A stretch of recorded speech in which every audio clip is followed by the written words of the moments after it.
There is a feeling that most people have experienced at least once. A feeling so precise, so unsettling, and so impossible to explain that most people who have it never say it out loud. They carry it quietly. They assume it means something is wrong with them, that maybe they are paranoid or anxious or letting an overactive mind spin itself into shapes it was never meant to make. The feeling is this: the sense that you are being watched. Not watched the way a crowd watches a performer. Not watched the way a parent watches a child cross the street. Watched in the deep, structural sense. Watched as if something has always been aware of your existence, tracking it, paying attention to it for reasons you cannot name and were never told. Most people feel this once or twice and move on. They chalk it up to stress. They blame a horror film they watched too recently. They tell themselves it is the brain misfiring, a ghost of the reptile instinct that once kept ancient humans scanning the tree line for predators. But some people feel this their entire lives, not as a constant waking terror, not as a paralyzing obsession, but as a background frequency, low and persistent, like a hum beneath everything else. These people go through their days normally. They work. They love people. They build lives. And underneath all of it, threading through every ordinary moment, is the quiet and unshakable conviction that something sees them. They are not mentally ill. Studies conducted over the past 3 decades on people who report persistent observation sensitivity consistently find that this group scores within normal ranges on anxiety disorders, schizophrenia markers, and paranoia scales. They are, by every clinical measure, fine, and yet they feel watched, permanently, inescapably, as far back as memory reaches. For a long time, there was no framework for this. No language, no explanation. The sensation existed but had no home. It was lumped in with superstition or dismissed as ego, the grandiose fantasy of people who believed the universe revolved around them. Then, in the mid-20th century, a set of clay tablets began to be translated. Tablets that had been pulled from the dirt of what was once called Mesopotamia, from the land between 2 rivers, from the ruins of the oldest cities human beings have ever built. The tablets were Sumerian. They predated the Bible by thousands of years. They predated Greek philosophy by thousands of years. They predated Egyptian pyramid construction. They came from a civilization so old that when the ancient Egyptians were carving their first hieroglyphs, the Sumerians had already been building cities with libraries and legal codes for centuries. And inside those tablets, written in wedge-shaped marks pressed into clay by hands that have been dust for 6,000 years, was a description of certain human beings.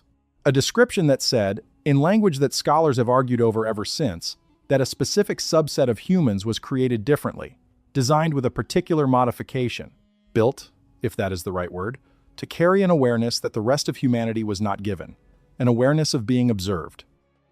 The tablets did not call it a psychological condition. They did not call it an anxiety disorder, or a spiritual gift, or a personality quirk. They called it something much more specific, and much more disturbing. They called it a function. This documentary is about those tablets, about what they say, about who wrote them and why, about the beings the tablets describe as having created the modification in the first place, about what it means, if any of this is real, that certain humans walking the earth right now were designed thousands of years ago to feel exactly what they feel, and about why, if that is true, no one in power seems to want to talk about it. We are going to go slowly. We are going to build this piece by piece, the way the tablets themselves build their cosmologies, layer by layer, detail by detail. Because the answer to the question of why some people feel watched their whole lives is not a simple answer, and anyone who tells you it is a simple answer is either lying to you or has not read the primary sources. We have read the primary sources. Let us begin at the beginning. The oldest writing in the world was not poetry. It was not philosophy. It was not a king's proclamation or a priest's prayer or a love letter scratched into stone by someone who wanted to be remembered. The oldest writing in the world was an inventory. Someone, roughly 5,300 years ago, in a city called Uruk in what is now southern Iraq, pressed a reed stylus into a clay tablet and recorded how much barley had been received and how much had been distributed. It was an accounting document. A receipt, the most ancient piece of writing ever found, is essentially a spreadsheet. This tells us something important about the Sumerians. They were practical people. They were not dreamers inventing elaborate mythologies for the entertainment of their kings. They were administrators, engineers, mathematicians, astronomers, farmers, merchants. When they wrote things down, those things mattered. When they recorded something in clay, they recorded it because they needed the record to persist. They recorded everything. They recorded legal codes. They recorded astronomical observations. They recorded medical treatments. They recorded trade agreements and property disputes and lists of kings going back so far that modern historians cannot verify when the records stop being history and start being something else.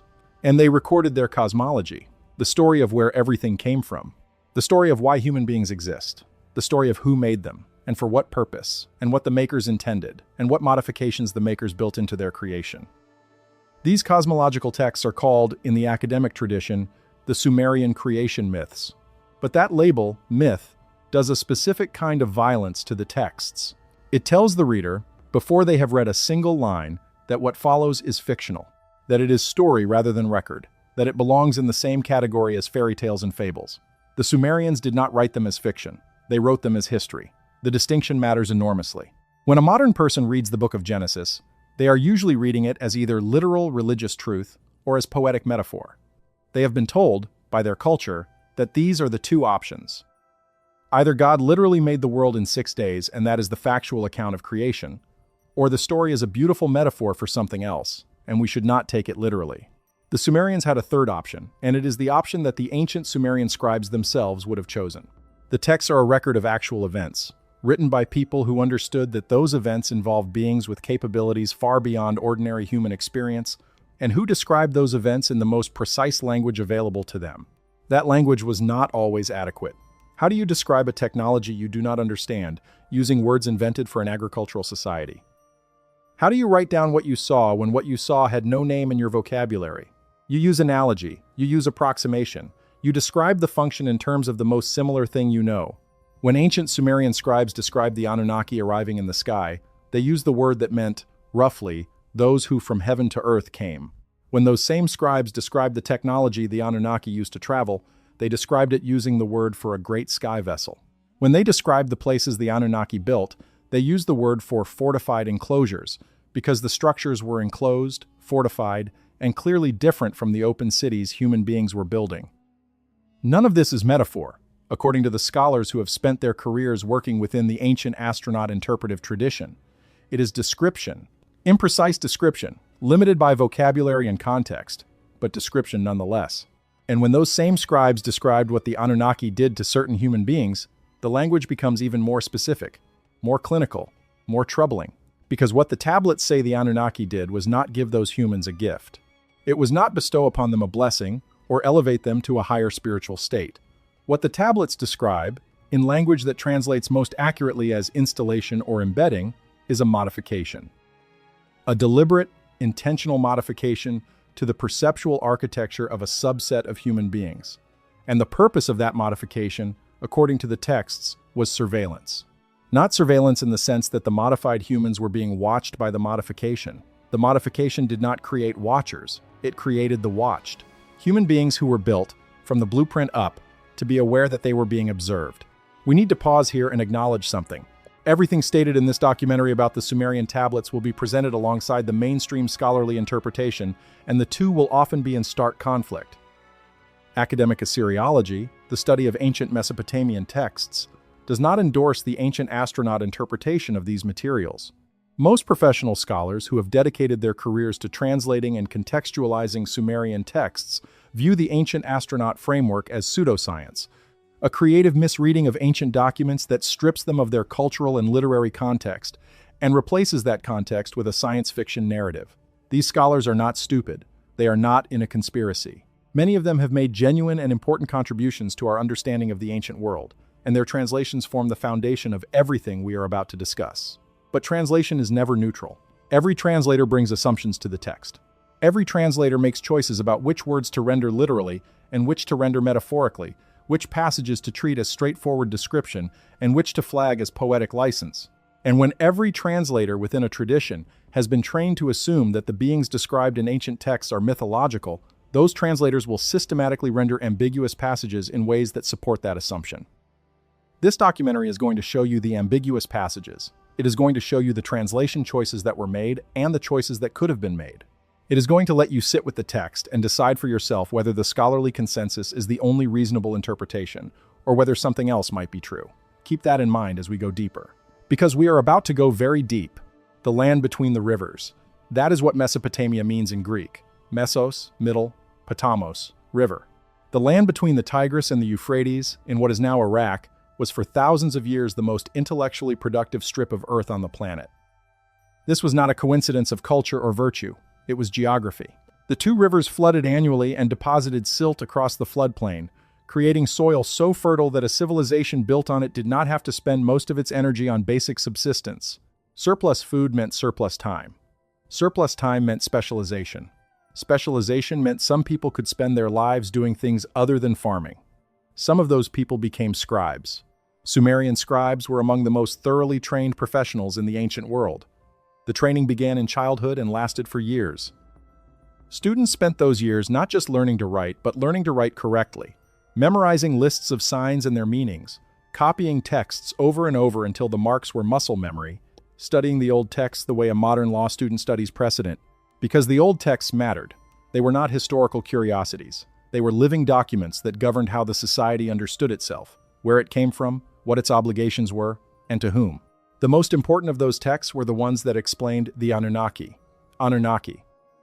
The word appears in Sumerian, Akkadian, and Babylonian texts with consistent meaning across thousands of years and dozens of different scribal traditions. It is translated most commonly, and most conservatively, as the great gods, or sometimes the princely offspring. But the word's components suggest something more specific. An means sky or heaven.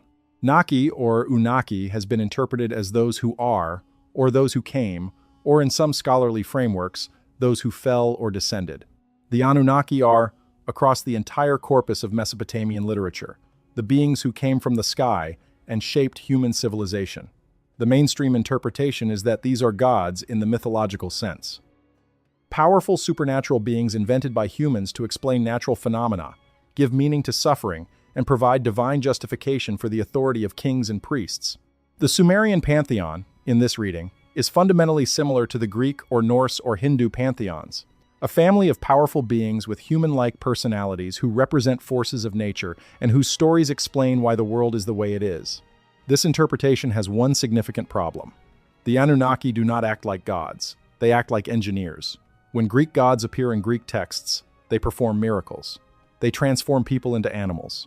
They shoot arrows that cause plagues. They seduce mortal women in the form of swans and bulls.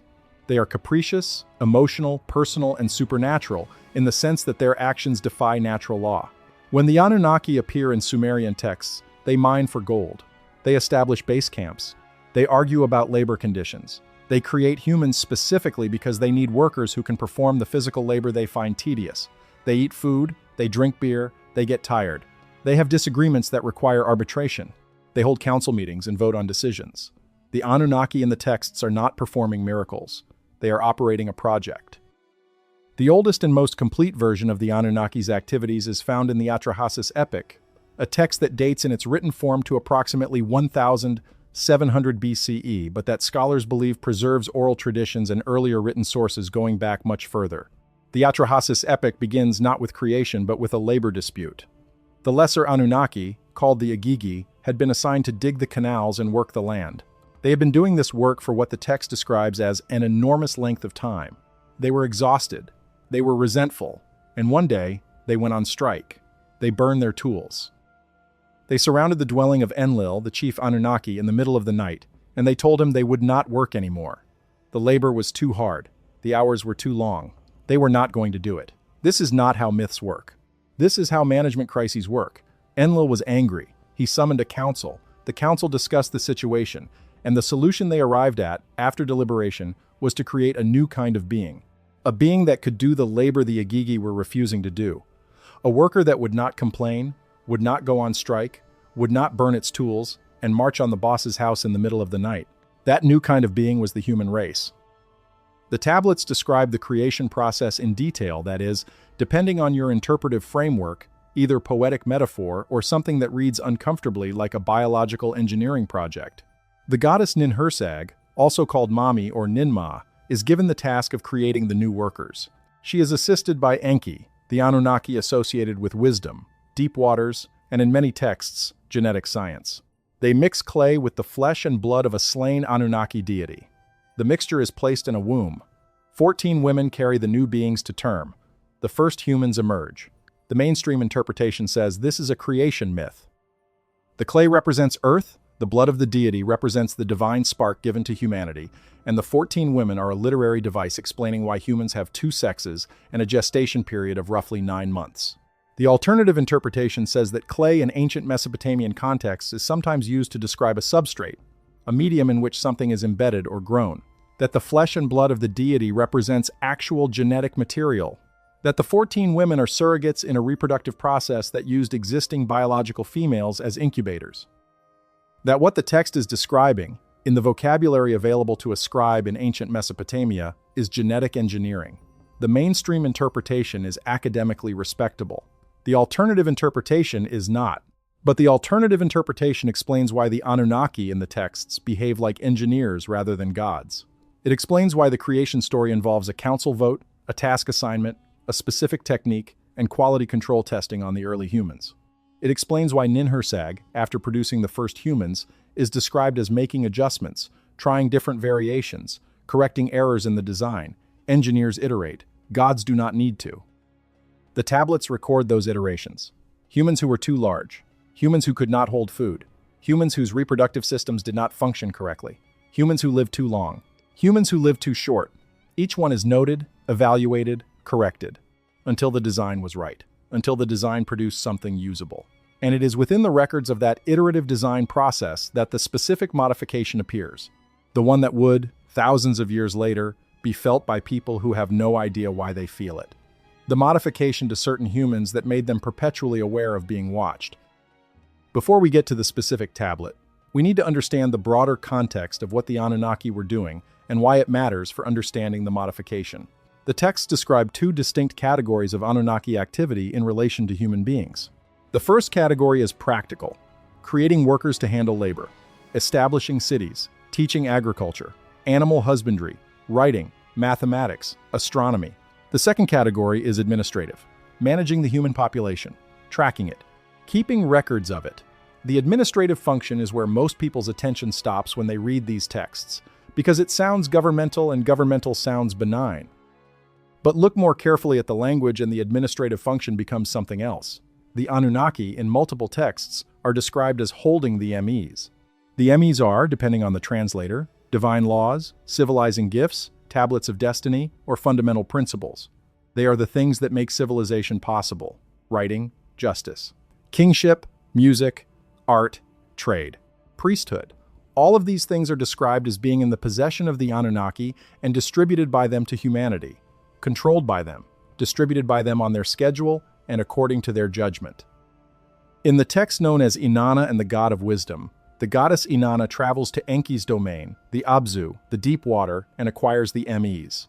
The story is usually interpreted as a myth about how one city gained cultural dominance over another. But look at the list of what the MEs include, and the administrative interpretation becomes difficult to sustain as innocent. The MEs include descent into the underworld and ascent from the underworld. They include the art of lovemaking and the art of prostitution. They include the standard and the quiver, the instruments of war and the instruments of peace. They include the techniques of the craftsman, the metalsmith, the scribe, and they include kingship and priesthood. What the Anunnaki held and selectively distributed were the operating systems of human society. Not just knowledge in the abstract sense, but the structural frameworks within which human beings organized power, reproduction, labor, death, and meaning. If you understand the MEs as mythological metaphor, this is a story about cultural evolution. Humanity developed these things gradually, organically, and the ancient Sumerians personified that development as gifts from the gods. If you understand the MEs as actual tools and systems, the picture changes. What the texts describe is a controlled release of civilization, a managed distribution of capabilities to a created population. The Anunnaki were not inspiring humanity to discover agriculture and writing and mathematics. They were deciding when and how and to whom to give those things. This is the context in which the modification to certain humans has to be understood.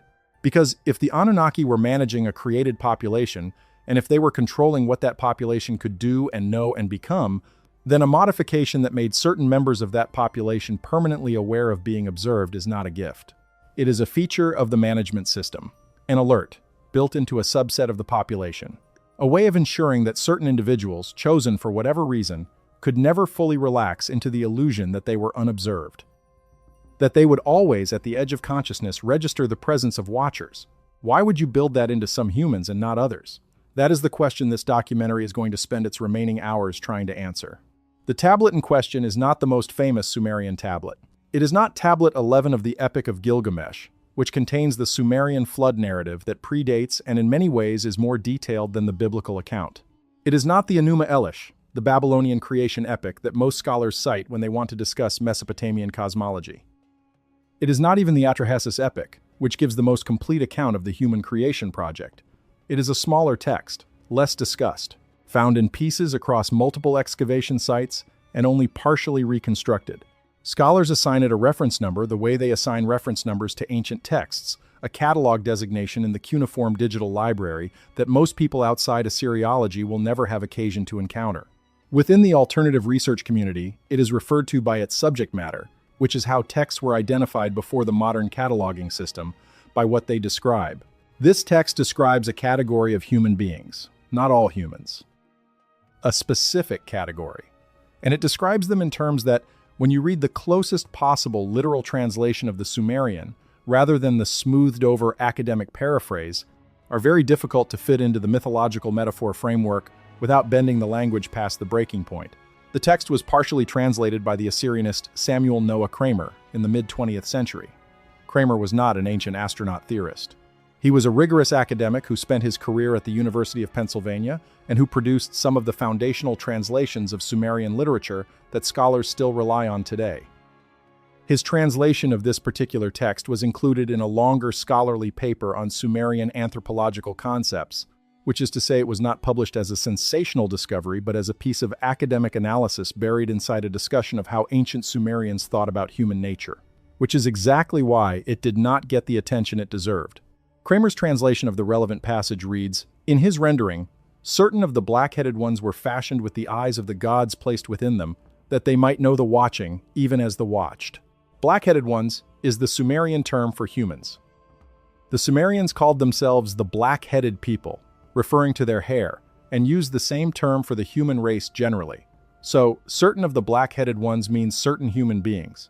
Were fashioned, not born, not grew, not developed, were fashioned.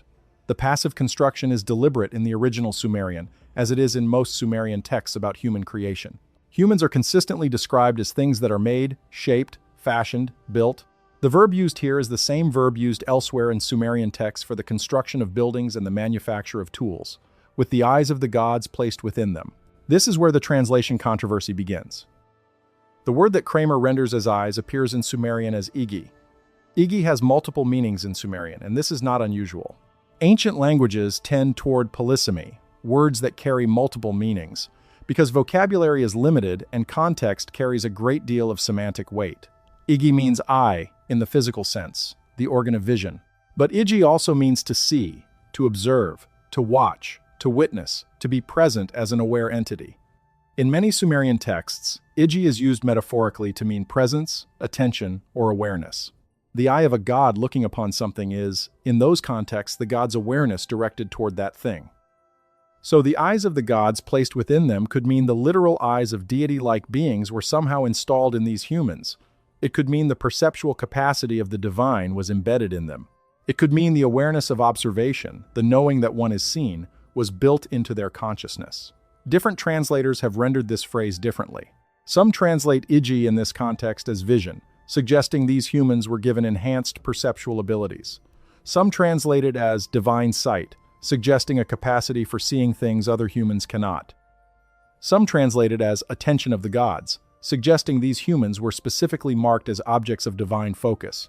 But what Kramer's translation captures, and what makes it the most interesting rendering for our purposes, is the bidirectionality, that they might know the watching even as the watched. Not that these humans would be watched.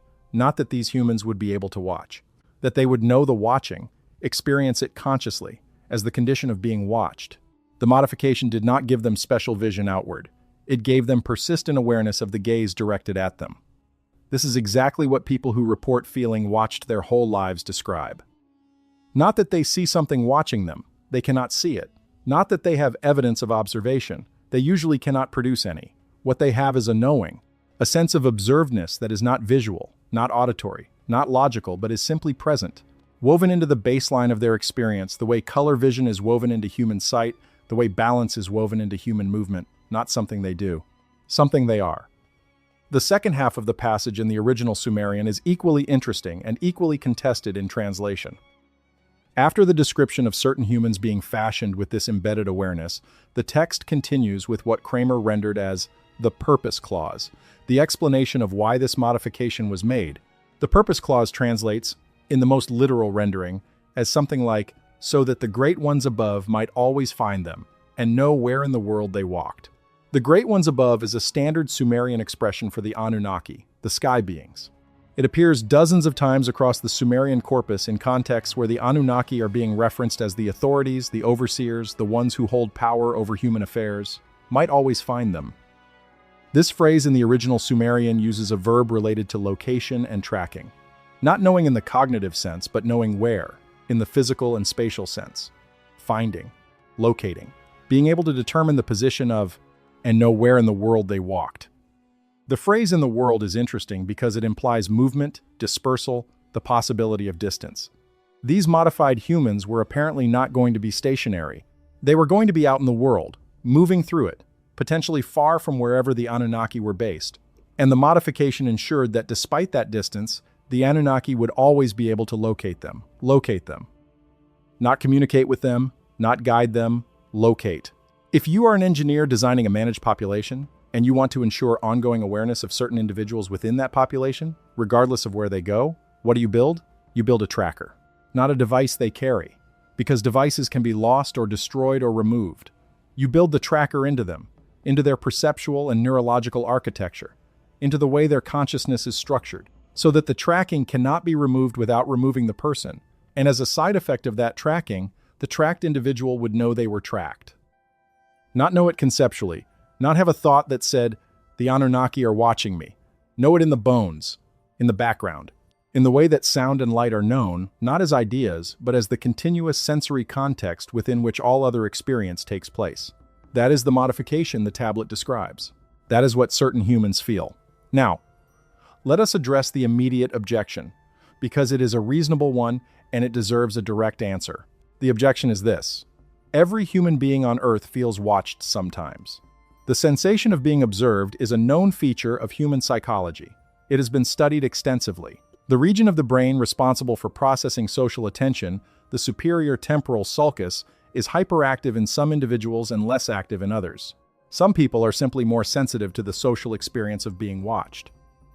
This is a trait variation, like height or skin color, and assigning it a cosmic or extraterrestrial origin is taking a well-understood psychological variable and giving it an unnecessary and unsupported supernatural explanation. This is a fair objection. And there is a version of the experience being described here that this objection covers completely. Many people, perhaps most people, feel watched occasionally or even frequently, and that experience has a neurological basis that is entirely explicable in terms of ordinary brain function. But the group being discussed in this documentary is not that group. The group being discussed is the subset of people who describe the feeling as not triggered by social situations, not amplified by stress, not related to any external circumstance whatsoever, who describe it as an unchanging background presence that has been there as long as they can remember, who describe it not as a feeling that comes and goes, but as a feature of their consciousness that is simply present the way vision is present, the way hearing is present, the way proprioception is present. This group is smaller, and their accounts are distinct in ways that the standard neurological explanation does not fully address. The standard neurological explanation for feeling watched activates in social contexts, in public spaces, when there are other people whose attention might plausibly be directed at you. It is a social sensitivity that makes sense in evolutionary terms because the ancestors who were good at detecting when other humans were looking at them had a survival advantage in social hierarchies, where being caught doing the wrong thing in front of the wrong person could be fatal. The group describing the persistent background sense of observation is not describing something that is socially contextual. They consistently report feeling it alone in empty rooms, feeling it in nature, with no other humans anywhere in view, feeling it in sleep, in the moments between waking and dreaming, feeling it in ways that have nothing to do with social threat and everything to do with a sense that something non-human, something vast and not locally present, is attending to them. That description does not fit the superior temporal sulcus explanation. It fits something else. It fits the tablet's description of a tracking mechanism built into certain humans that allows non-local beings to locate and attend to those individuals regardless of where they are. The alternative interpretation of the neurological data, which some researchers operating outside the mainstream have begun to articulate, is that the brain structures associated with feeling watched may not be generating the experience, they may be registering it. The way the visual cortex does not generate light but registers it. The way the auditory cortex does not generate sound but registers it. The way certain structures in the brain process incoming information about the external world. If something external to the individual is directing attention toward them, and if that individual's brain has been structured, by whatever mechanism, to register that incoming attention as a felt experience, then what we would expect to see in the neuroscience is exactly what we do see. Certain brain regions consistently active in people who report the persistent watched feeling, with no obvious external trigger to explain the activation. The brain is doing its job. It is processing incoming information. The question the mainstream explanation does not ask is what the information is and where it is coming from. The Sumerian tablet suggests an answer, not a comfortable answer. Not an answer that fits within the current paradigm of what is possible, but an answer. To understand why certain humans might have been modified, you have to understand the full scope of what the Anunnaki creation project was trying to accomplish, because the modification does not make sense in isolation. It only makes sense within a larger administrative and logistical framework. And to understand that framework, you have to go back to the beginning of the project itself. The Anunnaki arrived on Earth, according to the texts, a very long time ago. The Sumerian king list, one of the oldest historical documents in existence, lists the reigns of kings before the flood and gives those reigns in terms that have troubled scholars since the document was first translated. Pre-flood kings are listed as ruling for 10,000 years, 20,000 years, over 30,000 years in some cases. Modern scholarship treats these numbers as mythological. Clearly they are exaggerated, the argument goes. Ancient peoples did not have accurate records going back that far, and so the long reigns are a literary device indicating great age and importance rather than literal duration. Zecharia Sitchin, the linguist and researcher whose interpretations of Sumerian texts did more than anyone else's to popularize the ancient astronaut framework, had a different explanation for the long reigns. He argued that the Anunnaki, as beings from another planet, operated on a different timescale. Their home planet, which Sitchin identified as a large body he called Nibiru, had an orbital period around the Sun of approximately 3,600 Earth years. A year on Nibiru, in other words, was 3,600 years on Earth. If you convert the king list reigns from Nibiruan years to Earth years, the numbers normalize. What the list records as a reign of 28,800 years becomes, in Earth years, a reign of 8 Earth years. 36,000 years becomes 10 Earth years. The numbers suddenly look like the reign lengths of ordinary rulers. Sitchin's Nibiru theory has been thoroughly rejected by mainstream astronomy, which has found no evidence of a large body in the inner solar system on the orbital trajectory Sitchin described. But the mathematical elegance of the conversion remains, and it points to something important about how the Anunnaki creation project must be understood in terms of timescale. If the Anunnaki experienced time differently than humans, if a year for them was decades or centuries for us, then the project of creating and managing a human population could have been ongoing for what would feel to humans like an eternity, but what would feel to the Anunnaki like a relatively contained enterprise. They could have been here, doing this, for what humans experience as thousands of years, while from their perspective, the project had only been running for a few generations. This matters for the modification because it changes what the modification was designed to do. If the Anunnaki are working on a timescale where they check in on their human project infrequently by human standards, regularly by their own, then a tracking mechanism built into certain humans ensures that when they do check in, they can quickly locate the relevant individuals. It is not constant surveillance in the sense of someone watching a security camera 24 hours a day. It is more like a homing beacon, a signal that can be pinged when needed, with the individual always emitting it. And for the individual carrying the beacon, the experience would not be one of being actively watched at all times in the intense sense. It would be the background hum of the beacon itself. The low-frequency knowledge that the beacon is running, that whatever receives the signal could, at any moment, direct its attention. That is the phenomenology people describe. Not intense scrutiny at all times, a background hum of observation, a sense that the attention is there, potentially focused, never fully absent. The mechanism makes operational sense if you take the text seriously as engineering documentation rather than mythological metaphor. But we still have not answered the most important question. Why certain humans? What made some humans worth tracking individually while others were not individually tracked? What was the selection criterion? The texts offer several overlapping answers, and none of them is entirely comfortable. The first answer is lineage. The Anunnaki texts are extraordinarily preoccupied with genealogy. Who descends from whom? What characteristics are passed down through which bloodlines? Which families carry which traits and capacities? This is not unusual in ancient literature generally, but the Sumerian texts are notable for the precision and specificity with which they track lineage through multiple generations, and for the authority they assign to lineage as a determinant of role and capacity. In the Anunnaki cosmological framework, certain human beings were the direct descendants of unions between Anunnaki and humans. These unions appear throughout the texts. The Anunnaki, particularly the sons of Anu, the Sky Father, are described as finding human women beautiful and taking them as mates. The offspring of those unions are described as the heroes of old, beings of great stature and capacity who lived long lives and accomplished extraordinary things. In the biblical tradition, these beings appear as the Nephilim, the children of the sons of God who mated with the daughters of men. In the Sumerian tradition, they are simply described as the offspring of the Anunnaki, with characteristics that set them apart from ordinary humans: greater intelligence, greater physical capability, longer lifespans. And something else, something the texts describe as a heightened receptivity to the presence and attention of the Anunnaki, the heightened receptivity. There it is again. The descendants of the Anunnaki human unions were not fully human. They carried something in their genetic or perceptual architecture that the fully human individuals around them did not carry. And that something included, in the textual description, an awareness that was structurally different from ordinary human awareness. An awareness that could register the attention of the sky beings in a way that ordinary humans could not.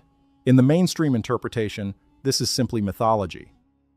The heroes of old are legendary figures, part divine in the way that Greek heroes are part divine, because claiming divine ancestry was a way of legitimizing power and status in the ancient world. Achilles has a sea goddess for a mother not because sea goddesses actually reproduce with mortal men, but because Achilles needs divine ancestry to justify his extraordinary capabilities. But look at the practical implications of the Anunnaki human union narrative through the engineering lens, and a different picture emerges.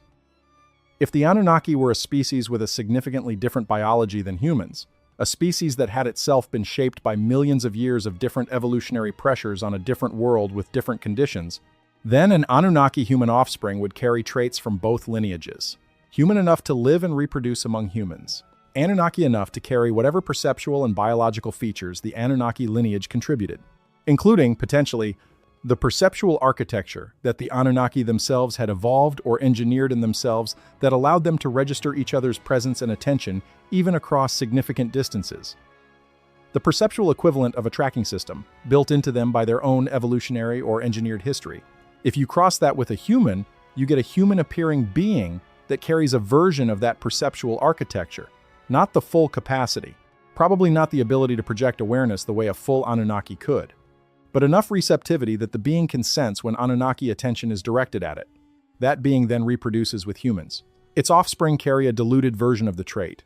Those offspring reproduce with humans again. The trait dilutes further but does not disappear, because it is built into the baseline architecture, and baseline architecture changes slowly. After many generations, what you have are human beings who appear indistinguishable from other humans in every practical way, but who carry this ancient remnant of Anunnaki perceptual architecture, enough to feel the hum. Not enough to do anything with it. These are the people who feel watched their whole lives.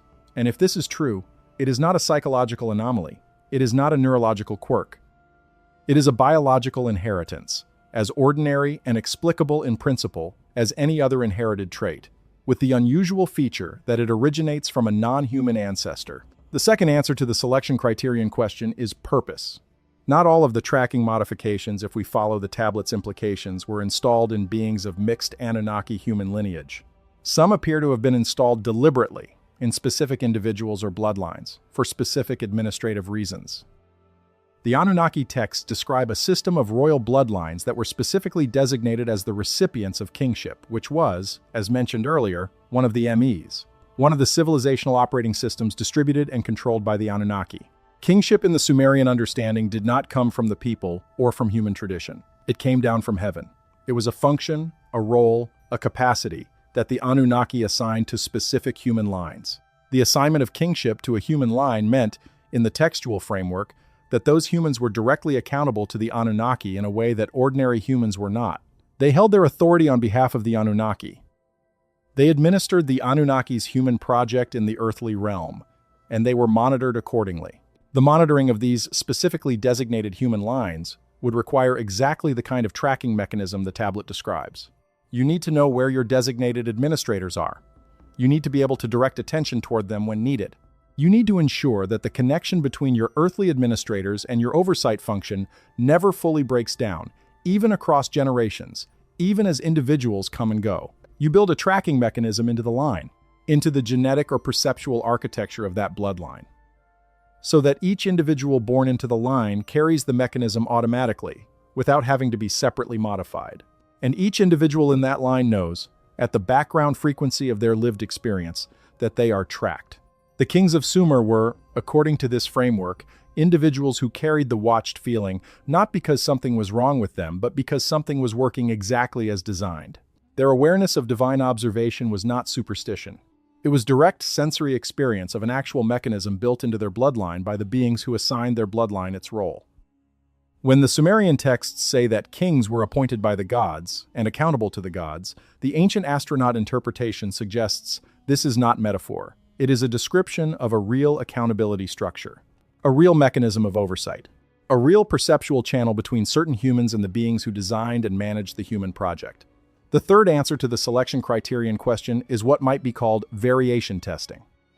The engineering interpretation of the Anunnaki project includes multiple passages describing what happened when the human design did not produce the intended results. When a batch of humans had unintended characteristics, when the created population evolved in directions the Anunnaki had not planned. The Atrahasis epic, the flood narrative, is in this reading not a story about divine punishment for human wickedness. It is a story about a population management crisis. The text says that the humans had become too numerous, that their noise disturbed the Anunnaki, that the Anunnaki decided to reduce the population, and eventually concluded that the most efficient way to do this was the flood. What does too numerous mean in an engineering context?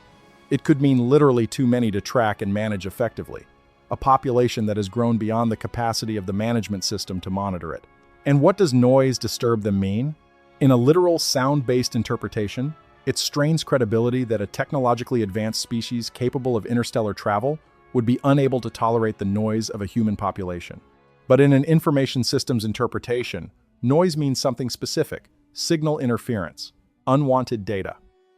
A population generating so much activity and so many signals that the tracking and management systems are overwhelmed, producing not useful information but noise. If certain humans had the tracking modification, and the population had grown so large that the tracking signals were overlapping and interfering with each other, producing an unmanageable flood of data, the Anunnaki managers would experience this as exactly what the texts describe: disturbing noise. And the solution would be to reduce the population to a manageable size. The flood, in this reading, is a population reduction to restore the signal-to-noise ratio in the management system. Which means that after the flood, the Anunnaki were working with a much smaller, more manageable population, one that had been, in a sense, filtered. The flood narrative includes the detail that one family was specifically preserved, warned ahead of time, given the instructions and resources to survive. This family, Atrahasis in the Sumerian version, Noah in the biblical version, was not randomly selected. They were selected by Enki, the Anunnaki associated with human creation. Enki selected a specific bloodline to carry the human project forward. If you are an engineer restarting a project after a catastrophic reset, and you want to ensure the restart has the properties you need, you do not start from scratch. You select the individuals from the surviving population whose characteristics best match the design specifications, and you use them as the genetic foundation for the restarted project. Enki, in selecting the specific family he selected, was carrying forward specific genetic material that included, presumably, whatever traits and modifications had been deliberately built into the earlier population, including the tracking modification. This is why the watched feeling persists across cultures and across thousands of years of human history. It is not a modern psychological phenomenon.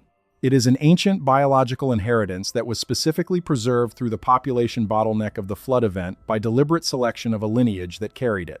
The people who feel watched today are the descendants, diluted through uncountable generations of interbreeding with the general population, of the specific bloodlines Enki selected to carry the human project forward after the reset.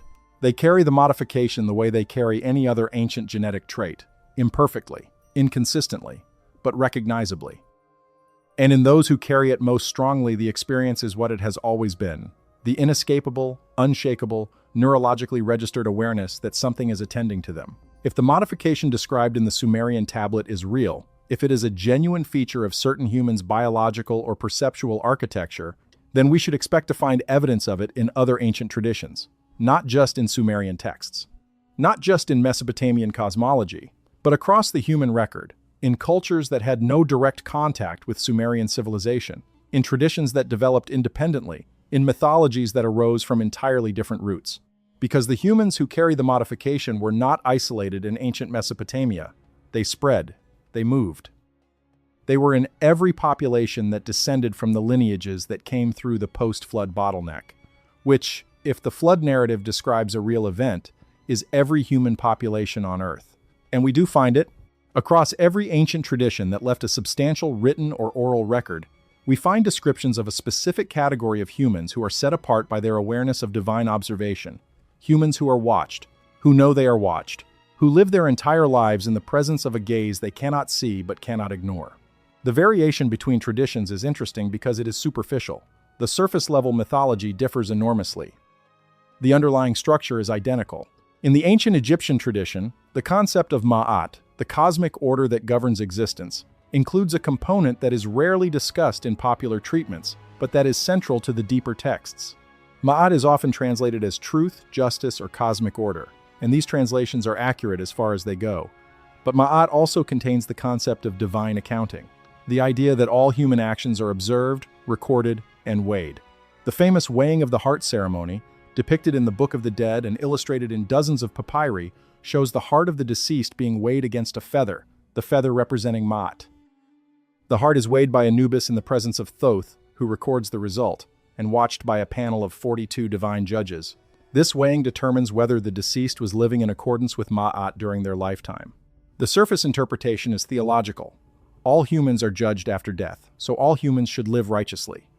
But look at the deeper layer. The ceremony is not a surprise. The deceased knows what is about to happen. They have prepared for it. They have spent their life preparing for it, in many cases, through ritual and ethical practice. And the preparation is possible only because the deceased was aware during their life that every action was being observed, recorded, and would eventually be evaluated. The ancient Egyptian tradition does not just tell people that they are watched. It assumes they already know. The texts and ceremonies around death and judgment are not revelations, they are confirmations. The pyramid texts, some of the oldest religious documents in the world, include passages that describe certain individuals as carrying the Eye of Ra within them. The Eye of Ra is the observing function of the sun god, the awareness that sees everything. In most contexts, it is an external divine attribute. Ra sees all things from the sky. But in certain pyramid text passages, the eye is described as being within specific individuals, not above them watching them, but inside them, constituting part of their inner experience. Scholars interpret this as metaphor for divine presence or enlightenment. The individual who has achieved spiritual union with Ra has the eye within them, meaning they see as the gods see, with divine clarity and understanding. But what if it is both? What if the metaphor is also description?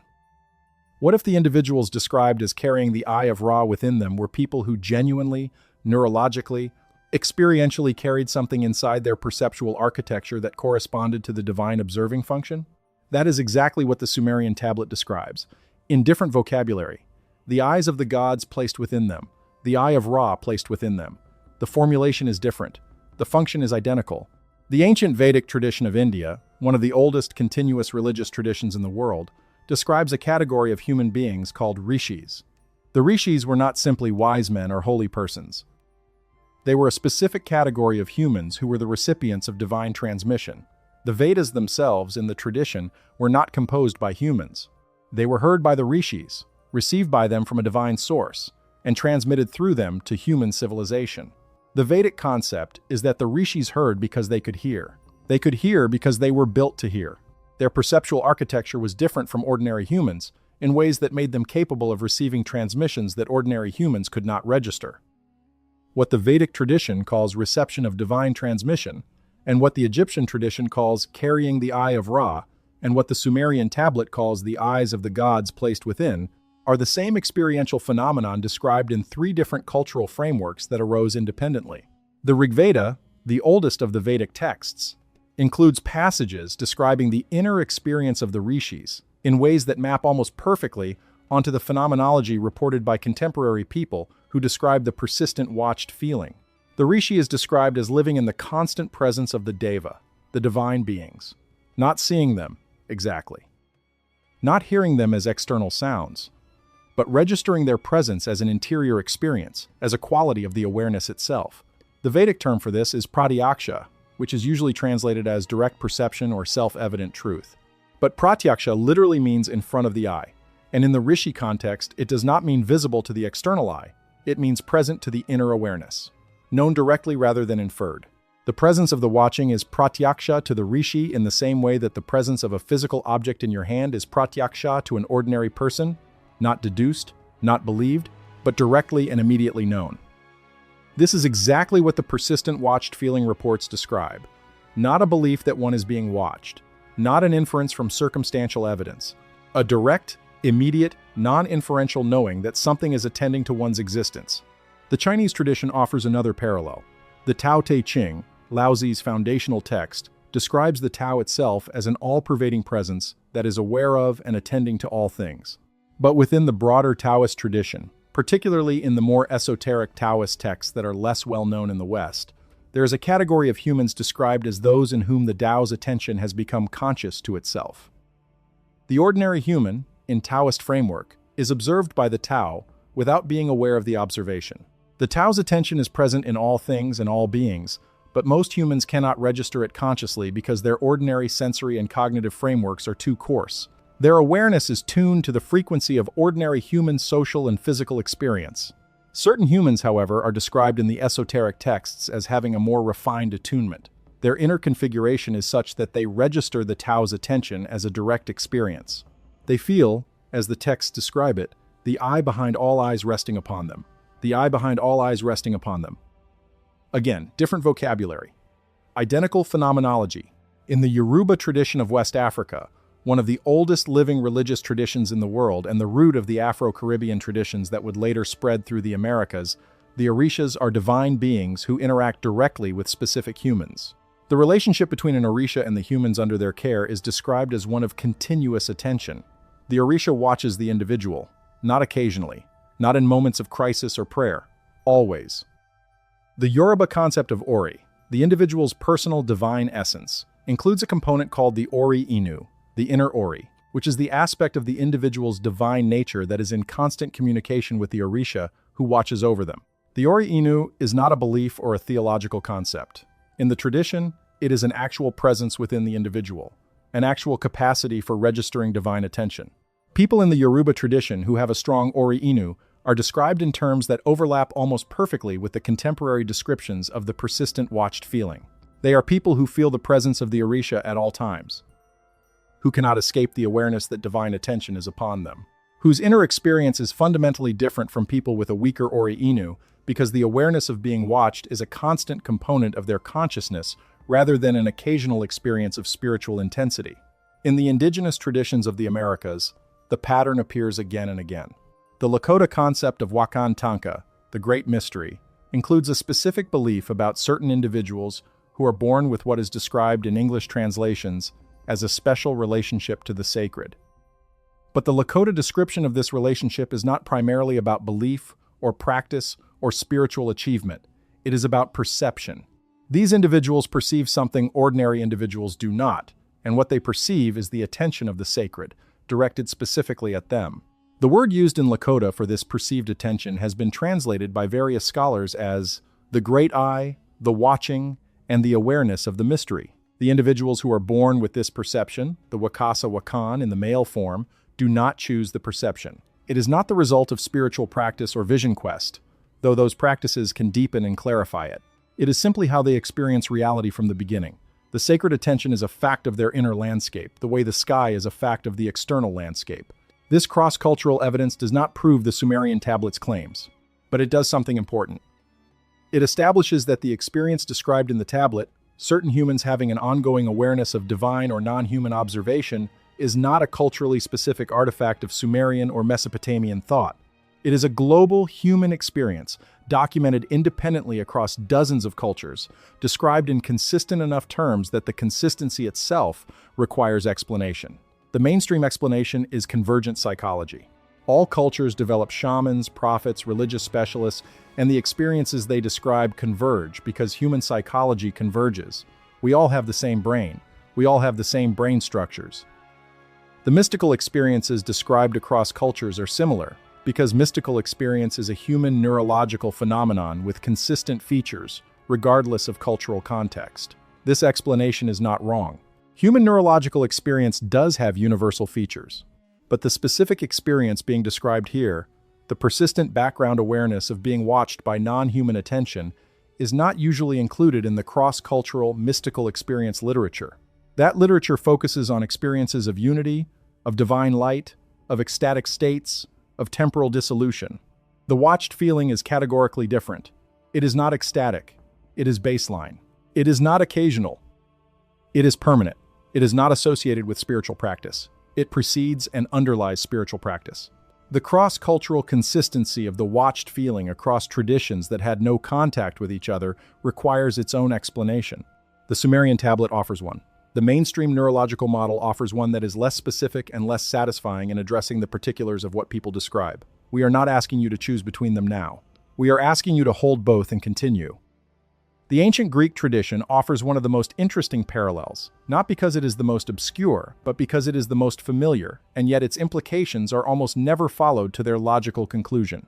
The concept of the daimon in ancient Greek thought has been filtered through centuries of Christian demonology into the modern word demon, and most people who encounter the concept today assume they understand it. They do not, because the ancient Greek daimon has almost nothing in common with the Christian demonic entity.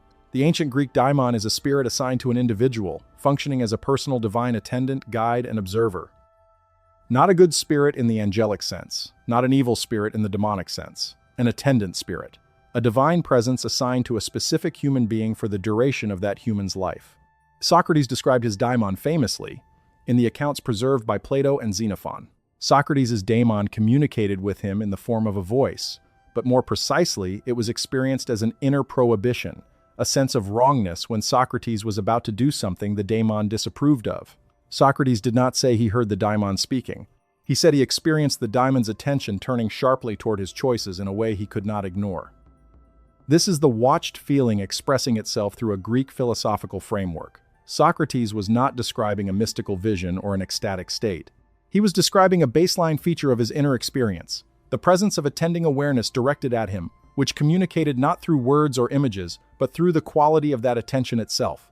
Other Greek philosophers described similar experiences, though with less famous specificity than Socrates. Plato's writings suggest that he himself experienced what he described as the divine attention behind individual human existence. The Neoplatonists, particularly Plotinus, developed an elaborate framework for understanding this experience. In the Neoplatonist view, each individual human soul was attended by a higher principle, a divine intellect that watched the soul's journey through incarnate existence with constant and impartial attention. Impartial attention, not love in the sentimental sense, not guidance in the parental sense, watching. Plotinus wrote in the Enneads that the soul, which is attended by its divine principle, exists in a state of continuous awareness of that attendance. The awareness is not optional. It cannot be switched off. It is a feature of the soul's constitution, not of its spiritual achievement. A feature of the soul's constitution. In the Neoplatonist framework, this is a description of the soul's inherent nature. In the Sumerian engineering framework, this is a description of a deliberate design feature. The language is different. The experience is the same. Modern neuroscience has been studying the experience of feeling watched for approximately 40 years, and the research has produced findings that are, depending on your interpretive framework, either a complete explanation of the phenomenon or an extremely detailed description of the mechanism without any account of what drives the mechanism. The neuroscience of social attention begins with a relatively simple observation. Human beings are extraordinarily sensitive to the direction of other people's gaze. We can detect gaze direction with remarkable accuracy from significant distances. We respond to direct gaze differently than to averted gaze even when we are not consciously aware of the difference. We have dedicated neural circuitry for processing gaze, circuitry that operates faster than conscious thought, circuitry that bypasses the slower, deliberate processing of the prefrontal cortex and delivers its assessment directly to the emotional centers of the brain. The region of the brain most directly involved in processing the experience of being observed is, as mentioned earlier, the superior temporal sulcus, or STS. The STS responds to biological motion, to faces, to the direction of other people's eyes, and to what neuroscientists call social attention cues, the constellation of signals that indicate when another conscious being is directing its awareness toward you. The STS response is involuntary and preconscious. You do not decide to notice that someone is looking at you. You notice it automatically, and the noticing happens before you are consciously aware of it. Studies using eye-tracking technology have shown that people orient their own gaze towards someone who is looking at them within a fraction of a second, far faster than conscious deliberation could account for. This is a useful system. In a social species that depends on reading the intentions and attention of other group members to navigate status hierarchies, detect threats, and coordinate cooperation, the ability to quickly and accurately determine who is looking at you and in what manner is enormously valuable. Evolution shaped us to be exquisitely sensitive to social gaze. But the system operates based on certain inputs. It is looking for biological motion, for faces, for the specific visual configurations that indicate a conscious being's gaze. In the absence of those inputs, the STS should, in theory, be quiet. No faces, no gaze, no experience of being watched. This is where the research gets interesting, and where the mainstream explanation starts to develop gaps. A significant number of people report feeling watched in conditions where the STS should be quiet. Not in rooms with other people. Not in social situations where gaze is plausible. In empty rooms. In natural landscapes with no other humans present. In the dark, while lying perfectly still in bed. In situations where every input that should trigger the STS social attention detection system is absent. One interpretation, the mainstream one, is that these people have an overactive STS that fires in the absence of triggering stimuli. This happens, and it is associated with certain anxiety disorders, with schizophrenia spectrum conditions, and with states of high stress. The hyperactive STS produces false positives, the equivalent of a smoke detector that goes off when there is no smoke.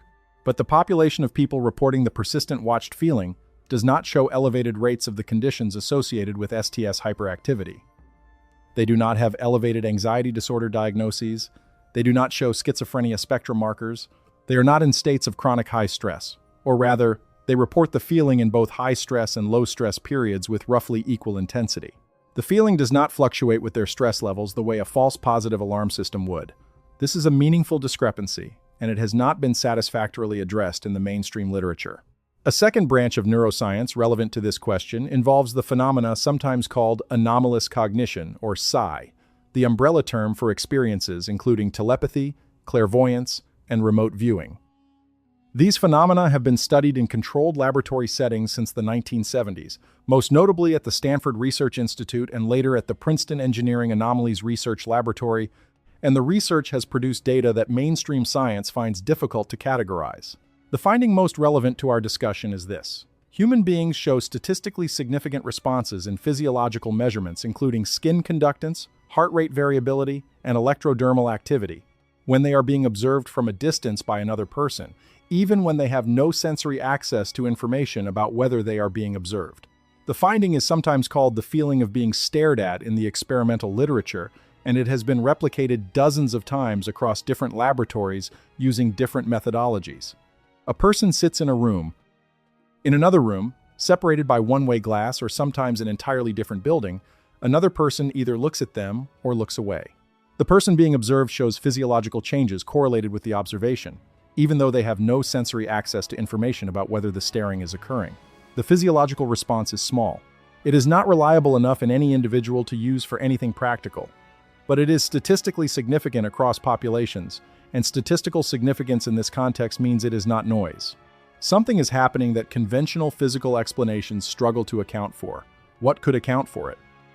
The explanations proposed within parapsychology include the idea that human consciousness is not entirely localized to the individual brain, That awareness can extend beyond the body in ways that allow for genuine detection of being observed, even in the absence of conventional sensory information. If human consciousness has a non-local component, a component that extends into the environment and can register the direction of other consciousness's attention, then the experimental results make sense. This non-local component theory, sometimes called the extended mind hypothesis in consciousness research, was developed most thoroughly by the biologist Rupert Sheldrake, whose work on morphic resonance and the sense of being stared at has been systematically excluded from mainstream academic publication despite producing replicable experimental results. The exclusion is not primarily because his methods are flawed, though critics have identified methodological concerns, but because his conclusions, if true, would require a radical revision of the materialist framework that currently dominates neuroscience. If Sheldrake's framework is correct, if human awareness extends beyond the skull and can genuinely detect the directed attention of other consciousnesses, then the question becomes, what other consciousnesses are doing the attending in the case of people who feel watched by something non-human and non-locally present? The Sumerian tablets answer, the Anunnaki, or whatever we call the beings the Sumerians described as the Great Ones above. But let us hold that answer loosely and look at another piece of modern evidence that connects to the question in a different way: sleep paralysis research. Sleep paralysis is a condition in which a person wakes from sleep, or is in the process of falling asleep, and finds themselves unable to move while experiencing vivid sensory perceptions. The condition is neurologically well understood. It occurs during the transition between sleep states, when the motor inhibition that prevents you from physically acting out your dreams has not yet been released or has been maintained past the point of full waking consciousness. What is interesting about sleep paralysis for our purposes is not the motor paralysis itself, but the associated experiences, which show remarkable cross-cultural consistency despite the cultural variation in how they are interpreted and explained. Across dozens of cultures and every historical period in which sleep paralysis has been documented, people report the same core experience: a sense of presence, a crushing weight on the chest, an overwhelming feeling of being watched, observed, or attended to by something that is present in the room but not visible in the ordinary way. And in many cases, the perception of specific entities: a dark figure standing in the corner, a being sitting on the chest, something that is there and watching, and whose watching is the most salient feature of its presence. The mainstream interpretation is that sleep paralysis hallucinations are generated by the sleeping brain and reflect culturally inflected anxiety. The old hag in English folklore, the incubus in European tradition, the kanashibari in Japanese tradition, the Filipino bangungot, the French kokomar, all of these are the same experience: the sleeping brain generating a terror experience and the individual's culture supplying the specific imagery. This explanation accounts for the cross-cultural consistency at the level of imagery variation while explaining the core experience as neurological. It is a satisfying explanation in many ways, but it does not address a specific feature of the sleep paralysis experience that researchers have noted with increasing interest: the feature of the watching. People in sleep paralysis do not primarily report fear of physical harm, though that is present. They primarily report an overwhelming sense of being observed. The presence they perceive is characterized, first and foremost, by its awareness of them, its attention directed at them. The crushing weight, the inability to move, the specific entity perceptions, these are secondary features. The primary feature, the one that nearly every sufferer describes as the most intense and least forgettable aspect of the experience, is the quality of being utterly seen. Not seen in the visual sense. Seen in the comprehensive sense. Known, observed, attended to. The entity or presence that people perceive in sleep paralysis is distinguished not primarily by how it looks or what it does, but by the overwhelming quality of its attention. This is the watched feeling in its most intense, acute form. The sleep paralysis state strips away the ordinary filtering of the waking mind, the interpretive frameworks that moderate and explain experience, and what remains in the unfiltered state is the awareness of observation at a level of intensity that the waking mind never reaches. If the persistent watched feeling that certain people carry through their lives is a low-level version of this, if the same mechanism that is operating during sleep paralysis at high intensity is operating at very low intensity in those specific individuals throughout their normal waking lives, then the sleep paralysis experience is not a separate phenomenon. It is the same phenomenon at maximum volume. And the sleep paralysis entity, whatever generates the overwhelming sense of attending observation that is the core of the experience, is not something the brain is making up.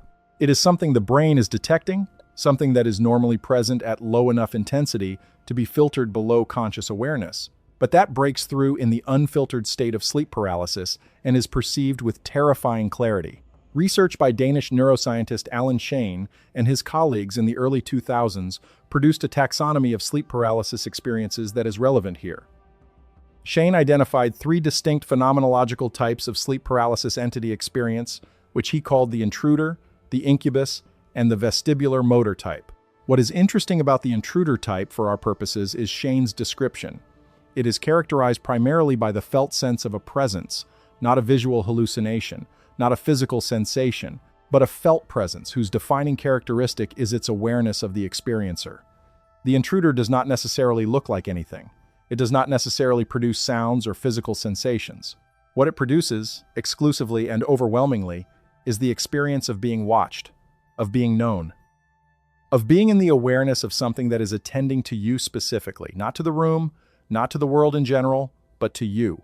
Shane interpreted this as a hyperactivation of the STS and related social attention processing circuits, producing a felt presence without visual content. The circuits that process social attention fired in the absence of the visual inputs that normally accompany them, generating a ghost presence, an awareness of being watched with no accompanying awareness of what is doing the watching. This is a coherent neurological explanation.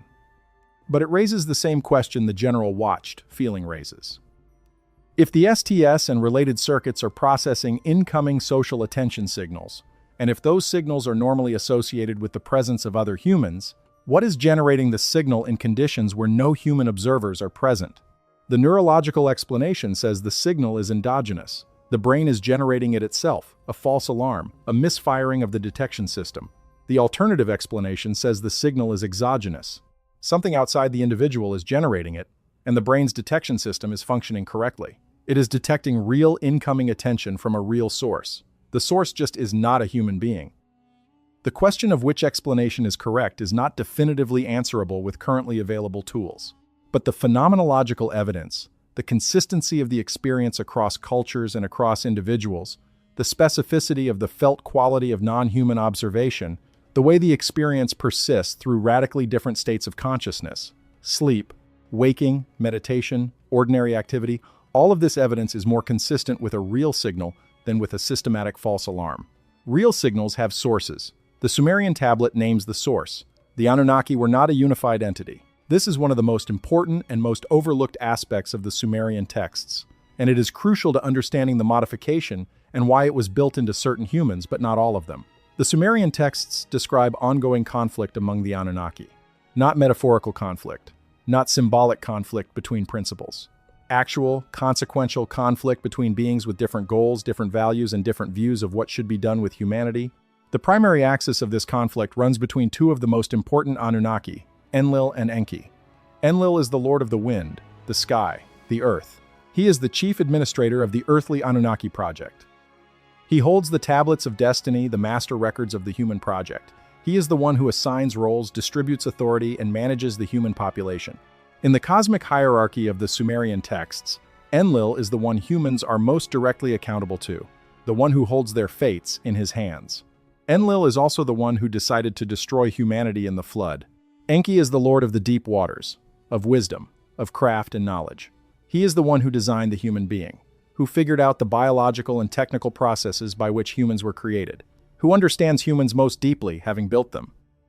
And he is the one who defied Enlil's decision to destroy humanity by warning Atrahasis and giving him the means to survive.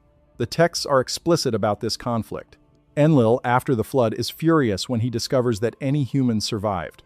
He had called for their destruction, and they had been preserved. He confronts Enki directly. Enki's defense is a bit of cleverness. He told Atrahasis in a dream, not directly.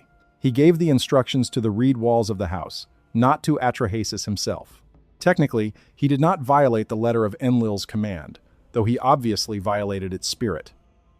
In the ancient astronaut interpretive tradition, this conflict between Enlil and Enki is not mythology, it is politics. The politics of a project with internal disagreements about the project's aims, methods, and the appropriate treatment of the created population. Enlil's position, throughout the texts, is instrumentalist. Humans were created to work. They serve a function. When they stop serving that function effectively, Or when they become a management problem, the appropriate response is population management. Reduction, modification, replacement. Humans are a tool, and tools that are not working correctly are modified or discarded. Enki's position is more complex. Enki created humans. He designed them. He knows what they are capable of and what they were built from, and he appears to have developed something that looks like, if not quite empathy, then at minimum a different relationship to his creation.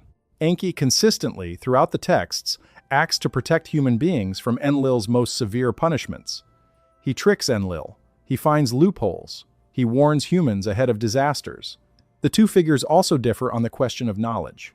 Enlil consistently restricts what humans know.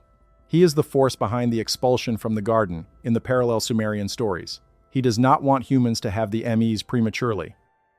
He does not want them living too long or becoming too powerful. He is the administrator who keeps the managed population in a managed state. Enki is the force that gives humans knowledge. He is associated with the serpent in the garden narrative's Sumerian antecedents. He is the one who gave humanity the crafts and skills that allowed civilization to develop. He is consistently on the side of expanding human capability rather than restricting it. This is a fundamental disagreement about the nature and purpose of the human project, and it has direct implications for the modification. If the modification that makes certain humans permanently aware of being watched was installed by Enlil's faction for Enlil's administrative purposes, then the modification is a control mechanism, a way of keeping track of specific individuals in the managed population. A surveillance feature built into the administrative apparatus of a project that treats humans as tools. But if the modification was installed by Enki or Enki's allies, possibly covertly, possibly in defiance of Enlil's administrative preferences, then the modification might serve a different purpose entirely. Not surveillance in the administrative sense, but something more like a channel of communication.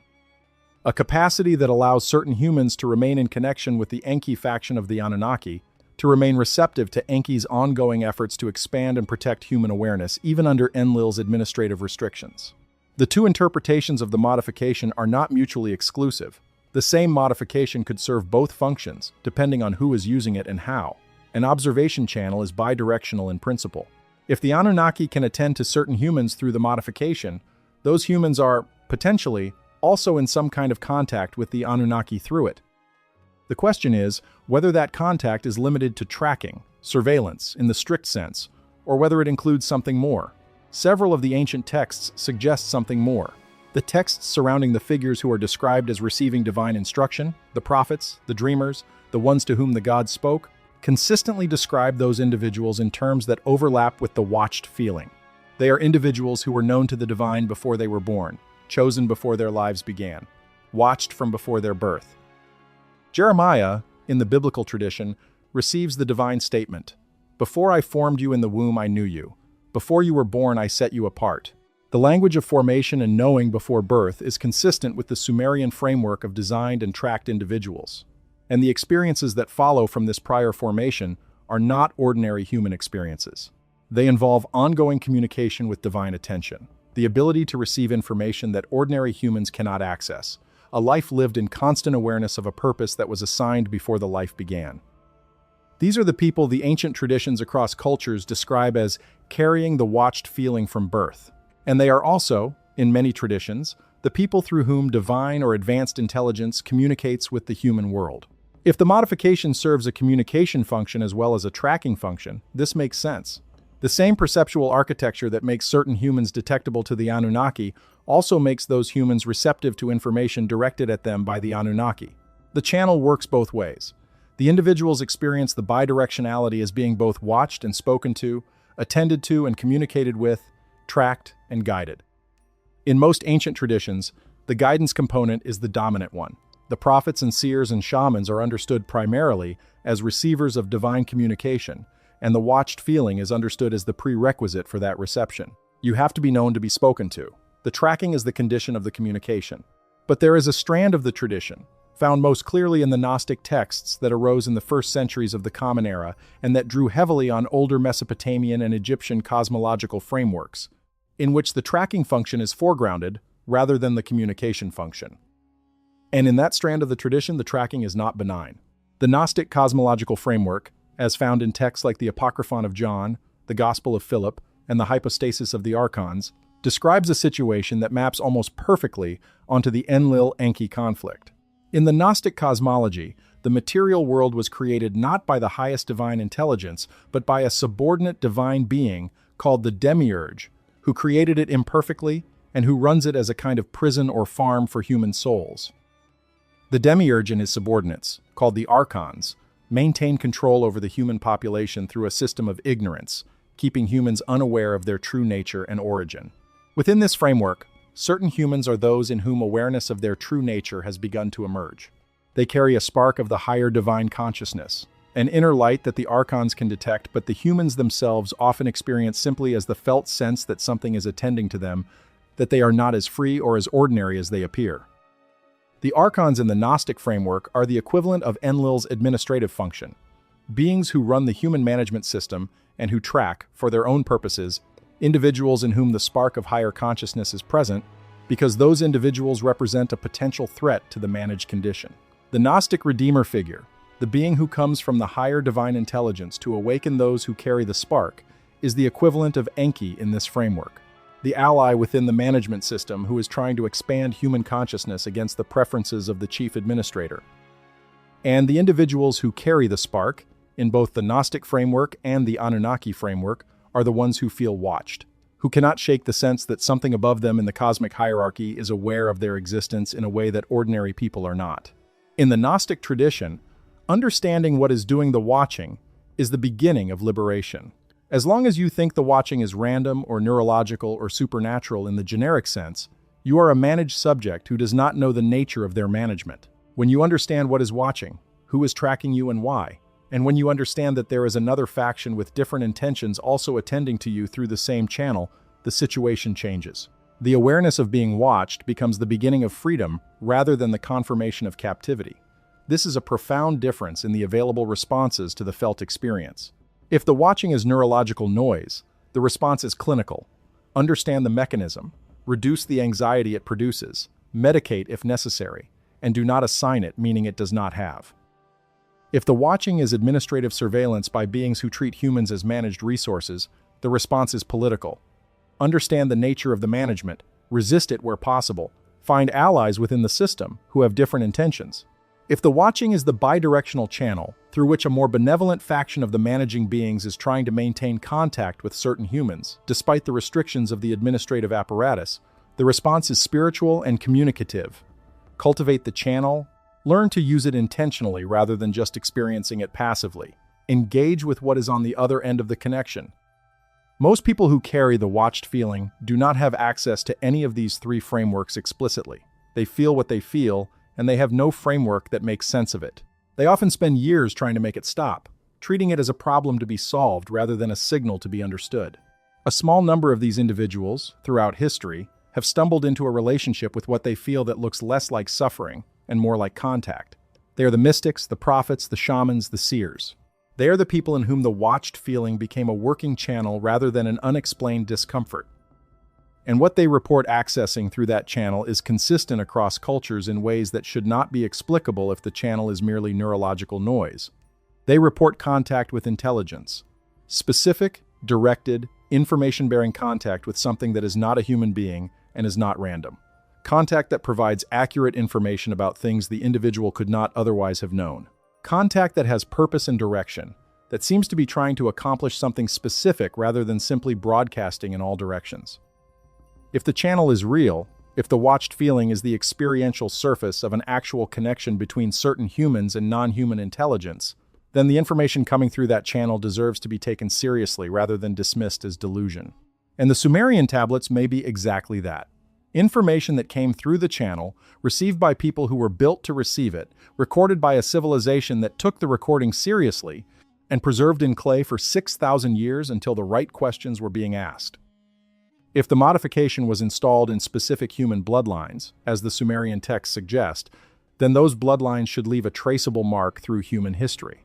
Not a genetic mark that modern science has yet developed the tools to detect, or perhaps more accurately, that modern science has not yet thought to look for with the right questions in mind, but a historical mark, specific families and lineages who appear repeatedly across recorded history as the recipients of divine attention, as the individuals who feel watched, as the people who report the kind of ongoing non-human contact that the modification would produce. And they do appear, repeatedly, consistently, in ways that are difficult to explain as coincidence once you know what you are looking for. The ancient Egyptian royal line presents the clearest case. Pharaohs in the Egyptian tradition were not merely kings. They were considered divine, the sons of Ra, the living Horus. This was not simply propaganda, though it certainly served a propaganda function. It was a theological and cosmological claim about the nature of the pharaoh's being. The pharaoh was understood to carry within him the divine light, the consciousness of Ra, in a way that ordinary humans did not. And this carried within him was not metaphorical in the Egyptian understanding. It was a literal claim about the pharaoh's inner constitution.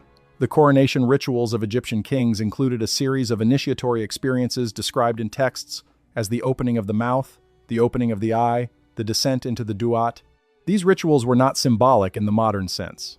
They were understood as actual processes of transformation, actual procedures that activated something in the pharaoh's perceptual and cognitive architecture that was not activated before. What they activated, in the framework of this documentary, is the modification. The pre-existing perceptual structure built into the royal bloodline through generations of careful lineage management by the Anunnaki. The rituals did not create the modification.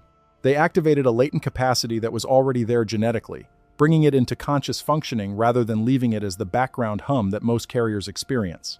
The newly activated pharaoh then reported, consistently across the tradition, a specific set of experiences, the feeling of divine attention upon them, not as a theological belief but as a direct inner experience.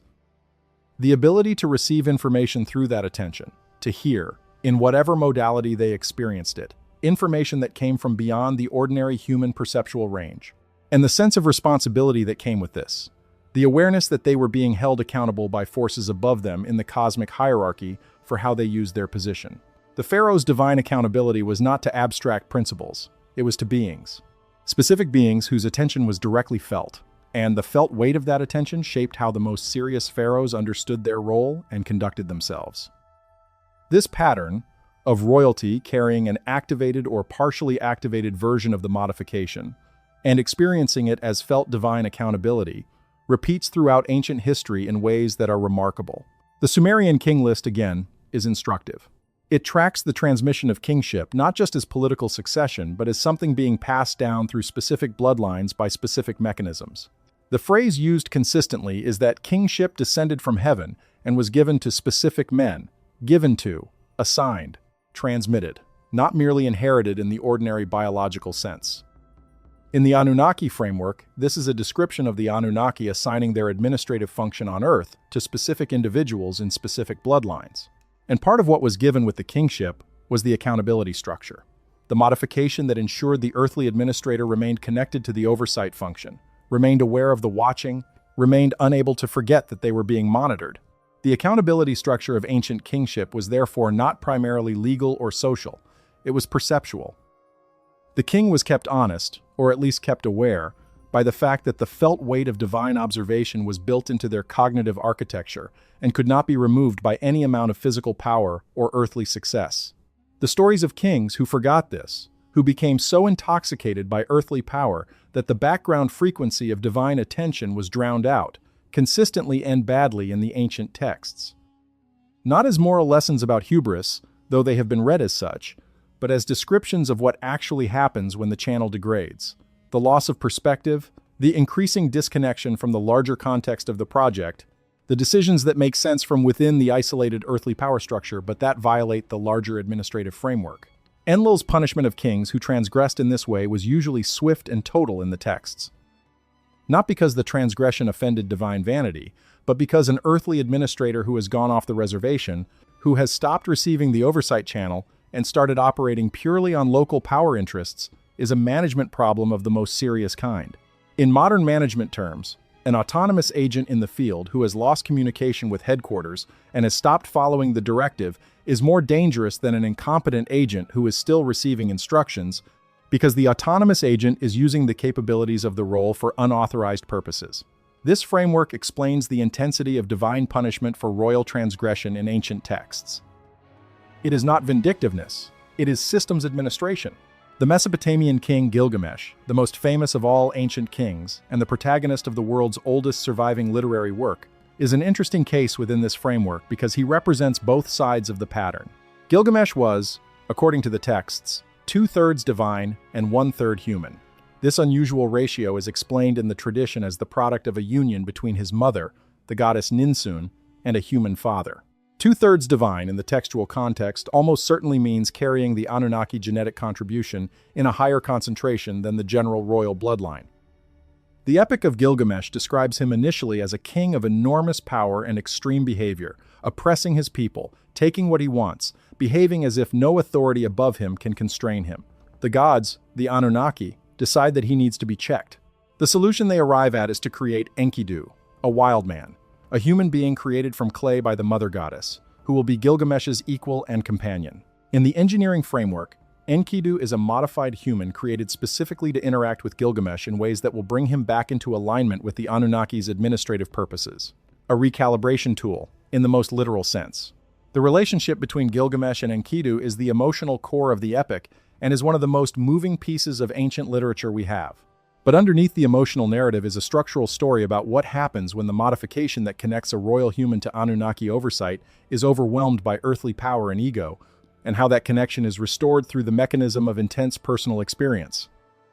The death of Enkidu, the shattering loss that redirects Gilgamesh's entire orientation, is what breaks open the earthly power fixation and reconnects him to the larger questions. What is the purpose of human life? What is being watched for? What is the oversight actually looking for in the humans it tracks? Gilgamesh's quest for immortality after Enkidu's death is, in most readings, the story of a man trying to escape death because he cannot accept loss. But in the deeper reading, informed by the broader Anunnaki textual context, it is the story of a tracked human becoming conscious of the tracking and beginning to ask what the tracking is for. He seeks out Utnapishtim, the flood survivor, the one human being who was granted immortality. He seeks the secret of eternal life. What he finds is not eternal life. He finds a story about the nature of the human project, told by the one man who was preserved through the reset, the one man who was trusted enough by the Enki faction to be brought through the flood with the project information intact. And what that story tells Gilgamesh is not a secret to living forever, but a confirmation of the nature of the project and his place within it. He returns to Uruk as a different king. The texts describe him inscribing the story on a stele of lapis lazuli and placing it in the great walls of Uruk so that future humans would find it and understand. He is still a king. He still exercises power. But the quality of that power has changed because the quality of his awareness has changed. He is, for the first time since the epic began, a king who is living with full consciousness of the watching, rather than trying to live as though no watching exists. The Anunnaki project had worked, not through direct intervention, not through punishment, though Enkidu's creation as a check on Gilgamesh could be seen as administrative enforcement, but through a process that looks remarkably like education. An experience designed to crack open a consciousness that had grown too rigid, too focused on earthly power, and reconnect it to the larger awareness that was built into it from the beginning. The modification was there all along. Gilgamesh felt it. That background frequency of observation was always present in him. What the epic describes is the journey from carrying that frequency as an uncomfortable background hum you try to drown out, to living with it consciously and allowing it to orient everything you do. This is the arc that the ancient traditions consistently associate with individuals who carry the modification. Not the arc from feeling watched to not feeling watched, the arc from feeling watched unconsciously and suffering from it to feeling watched consciously and using it. The suffering of the watched feeling in the people who carry it most strongly today is, in this framework, the beginning of a process that the ancient traditions mapped in extraordinary detail. It is the early stage of what the traditions call awakening, in the specific sense of becoming conscious of something that was always there but was not before recognized. This documentary is not going to tell you that the watched feeling is comfortable or benign in its early stages. It is not. The ancient texts are very clear that the initial activation of this awareness is one of the more challenging human experiences available. The biblical prophets were largely miserable about their situation. The rishis, who first received the Vedic transmissions, described the experience in terms that include tremendous difficulty and disorientation, as well as wonder. What the traditions promise, and what the Sumerian framework explains in the most mechanistic and least comfortable terms, is that the difficulty is a feature of the channel becoming active rather than a feature of the channel itself. A radio receiving a signal for the first time, after being silent for a long time, makes noise before it makes music. The noise is not the signal. The noise is what happens while the receiver calibrates to the signal. The calibration takes time. It takes orientation. It takes a framework for understanding what the experience is and what it is for. The Sumerian tablet is one piece of that framework. If the information contained in the Sumerian texts is real, if it describes genuine events involving genuine beings and a genuine modification to certain human beings, then there is an obvious question that has not been asked yet in this documentary. Why don't most people know about it? Not the existence of the Sumerian tablets. Those are widely known, or at least widely available. The tablets are in museums. They are on the internet. The academic translations are in university libraries, and many are freely available online. The existence of the Sumerian creation narratives and their content is not a secret. What is not widely known, or more precisely what has been systematically prevented from becoming widely known, is the interpretation. The reading of the tablets that takes them seriously as historical records rather than mythology. The framework that connects the Sumerian texts to the ancient astronaut interpretation, to the persistence of the watched feeling across human cultures, to the possibility that certain humans alive today are carrying a designed modification installed by non-human beings thousands of years ago. This interpretation has been available for decades. Zecharia Sitchin's first book, The 12th Planet, was published in 1976 and presented the framework in detail. It was not widely reviewed in academic journals. It was not engaged with by the mainstream scholarly community as a serious interpretive challenge. It was simply ignored, which in academic terms is the most effective form of dismissal. If you argue with a position, you give it legitimacy. If you ignore it, you starve it of the oxygen of serious engagement. Sitchin sold millions of books anyway.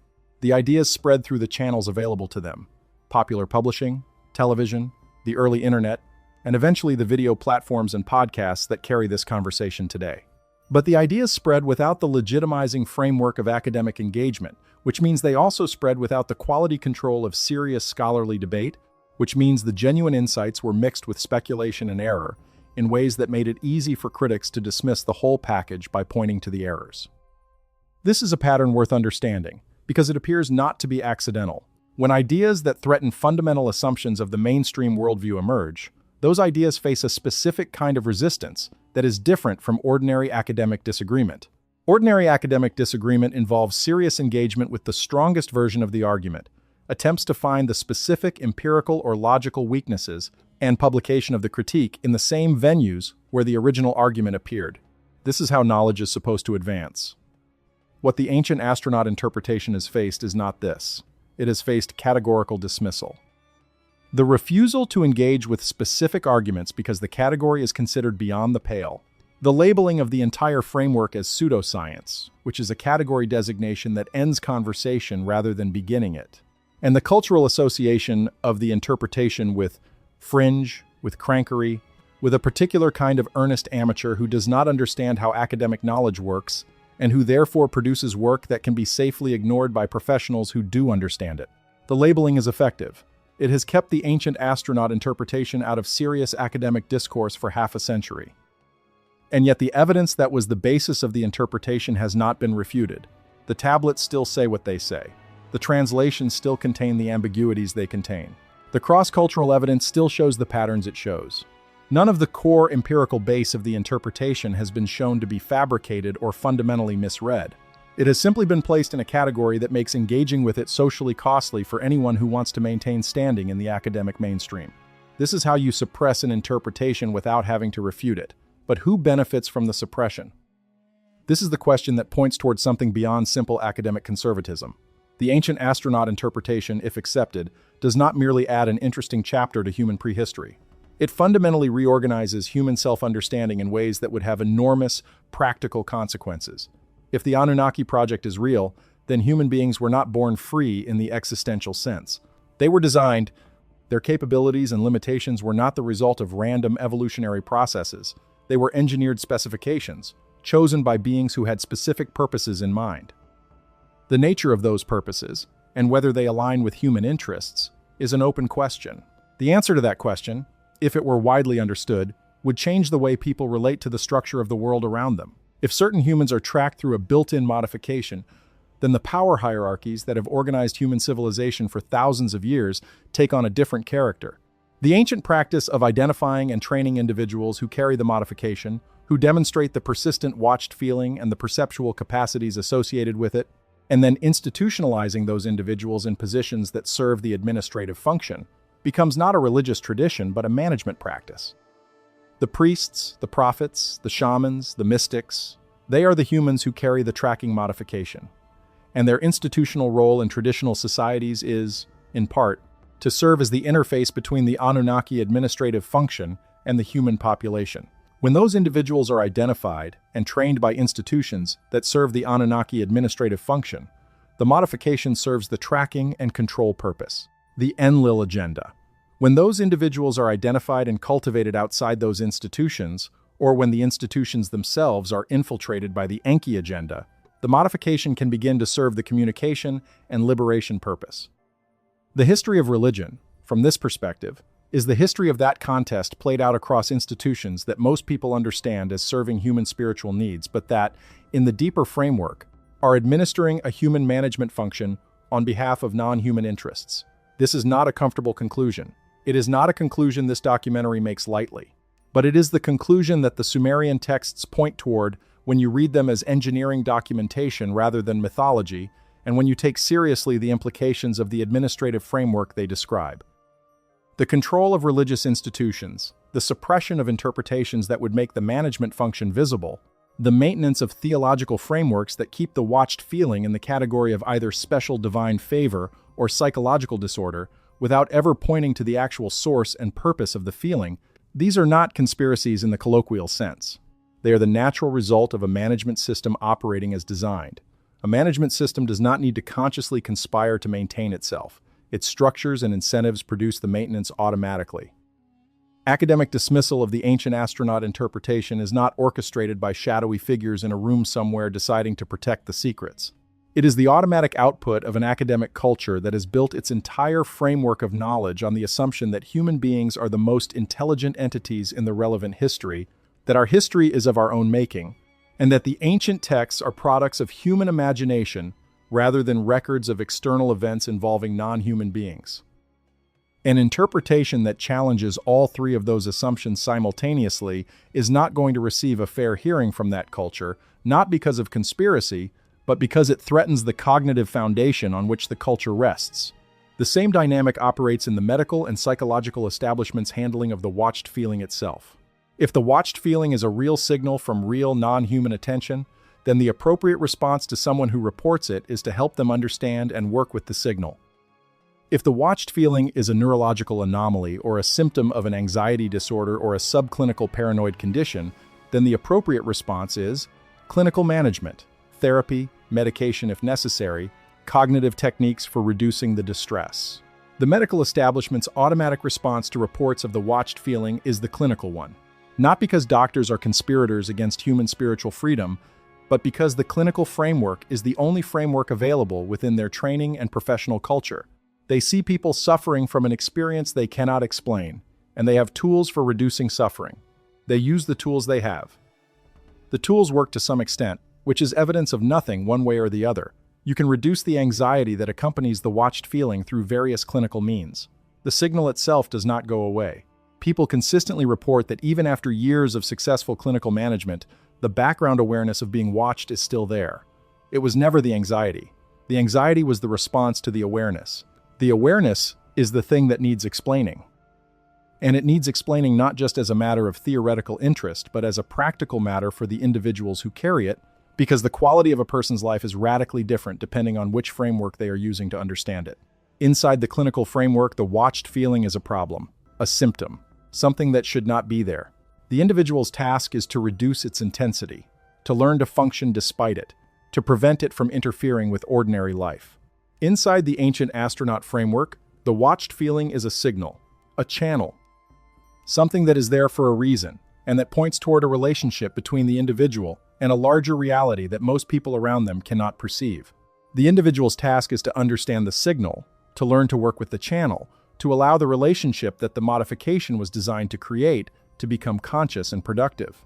These two frameworks lead to radically different lives for the people who carry the modification. The suppression of the second framework is therefore not merely intellectually regrettable. It has practical consequences for the individuals who carry the modification and who are, in the current cultural environment, systematically directed toward the first framework, regardless of whether it serves them. The people who feel watched their whole lives deserve access to both frameworks. They deserve to know that there is an ancient tradition, far older than any currently dominant religion, that not only describes their experience but provides an explanation for it and a map for working with it. They deserve to know that the explanation does not require them to be mentally ill, spiritually grandiose, or delusional. It requires them to take seriously the possibility that they are exactly what the oldest documents in human civilization say they are. Human beings built, from the blueprint up, to carry a perceptual capacity that most of their fellow humans do not share. That is not a burden, even though it often feels like one. It is, in the language of the very oldest texts we have, a function. The question is what function it serves. The question of who carries the modification is the most personal question this documentary has to address. And it is also the question that the tablets answer with the most specificity if you are willing to read them at the level of detail they offer. We have already discussed the lineage explanation and the administrative designation explanation, but the tablets offer a third explanation that is, in some ways, the most interesting, and it is embedded in the texts that describe what happened in the aftermath of the flood. When Enki preserved a specific human family through the flood event, he was not just preserving a bloodline, he was preserving a specific set of human characteristics. The texts describe the flood survivor, Atrahasis, in terms that go beyond his lineage. He is described as the most attentive of humans, as one who listens completely, as a man whose ears are always open, as someone who pays attention in a way that ordinary humans do not. In the Sumerian vocabulary, the capacity for listening and attention is not a personality trait. It is a structural feature of the inner architecture. To listen completely in the Sumerian textual context is to have the capacity for reception that goes beyond ordinary human sensory processing. It is to be open to inputs that ordinary humans filter out. Atrahasis was selected not only because of his lineage, but because he demonstrated the modification's function most clearly. He was the human who could hear when Enki spoke through the reed walls of his house, not because he had good ears, because his inner architecture was oriented toward the reception of that kind of communication. The modification in him was functioning at a level high enough that the signal from Enki could get through even when Enlil had technically forbidden direct communication. After the flood, when Atrahasis and his family became the genetic foundation of the restarted human project, his children and grandchildren inherited not just his lineage but his demonstrated trait, the high receptivity, the functioning modification. The capacity for the watched feeling as a positive channel rather than just an uncomfortable background presence. The texts that describe the subsequent generations of the post-flood humanity make an interesting claim that scholars have largely treated as mythology and that the ancient astronaut framework treats as genetics. They say that the lifespan of humans diminished rapidly after the flood. Before the flood, in the antediluvian period, humans are described as living extraordinarily long lives. After the flood, the lifespans dropped steeply and relatively quickly reached the human lifespan range we recognize today. In the mythological interpretation, this is a theological statement about divine punishment or the diminishing grace of the gods over time. In the genetic interpretation, it is a description of the dilution of the Anunnaki genetic contribution through interbreeding with the general post-flood population. If the Anunnaki genetic contribution included a longevity factor, which is consistent with the much longer natural lifespans described for the Anunnaki themselves in the texts, then as that genetic contribution was diluted through interbreeding, the longevity would also dilute. The F1 generation of Atrahasis' children, carrying his concentrated lineage, would live longer than the F2 generation that resulted from interbreeding with other survivors or newly created humans. And so on through the generations, the longevity factor fading with each round of dilution. The modification that creates the watched feeling would follow the same pattern of dilution. In the immediate post-flood generations, the modification would be strongly present and strongly experienced.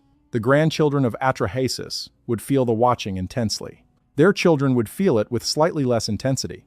Over many generations, the modification would become variable across the human population, present strongly in some individuals, weakly in others, and essentially absent in most. This explains the distribution we observe today. Most people do not carry the modification in any experientially significant way. A significant minority feel it occasionally, especially in high-stress or high-attention social situations. A small minority feel it persistently and strongly, as the background condition of their consciousness, regardless of social context. The small minority is the group that retains the most concentrated expression of the modification. They are not spiritually more advanced than others. They are not neurologically pathological. They are the current living representatives of the genetic thread that runs back, through a long chain of generations and dilutions, to the bloodlines that carried the modification most strongly in the post-flood period.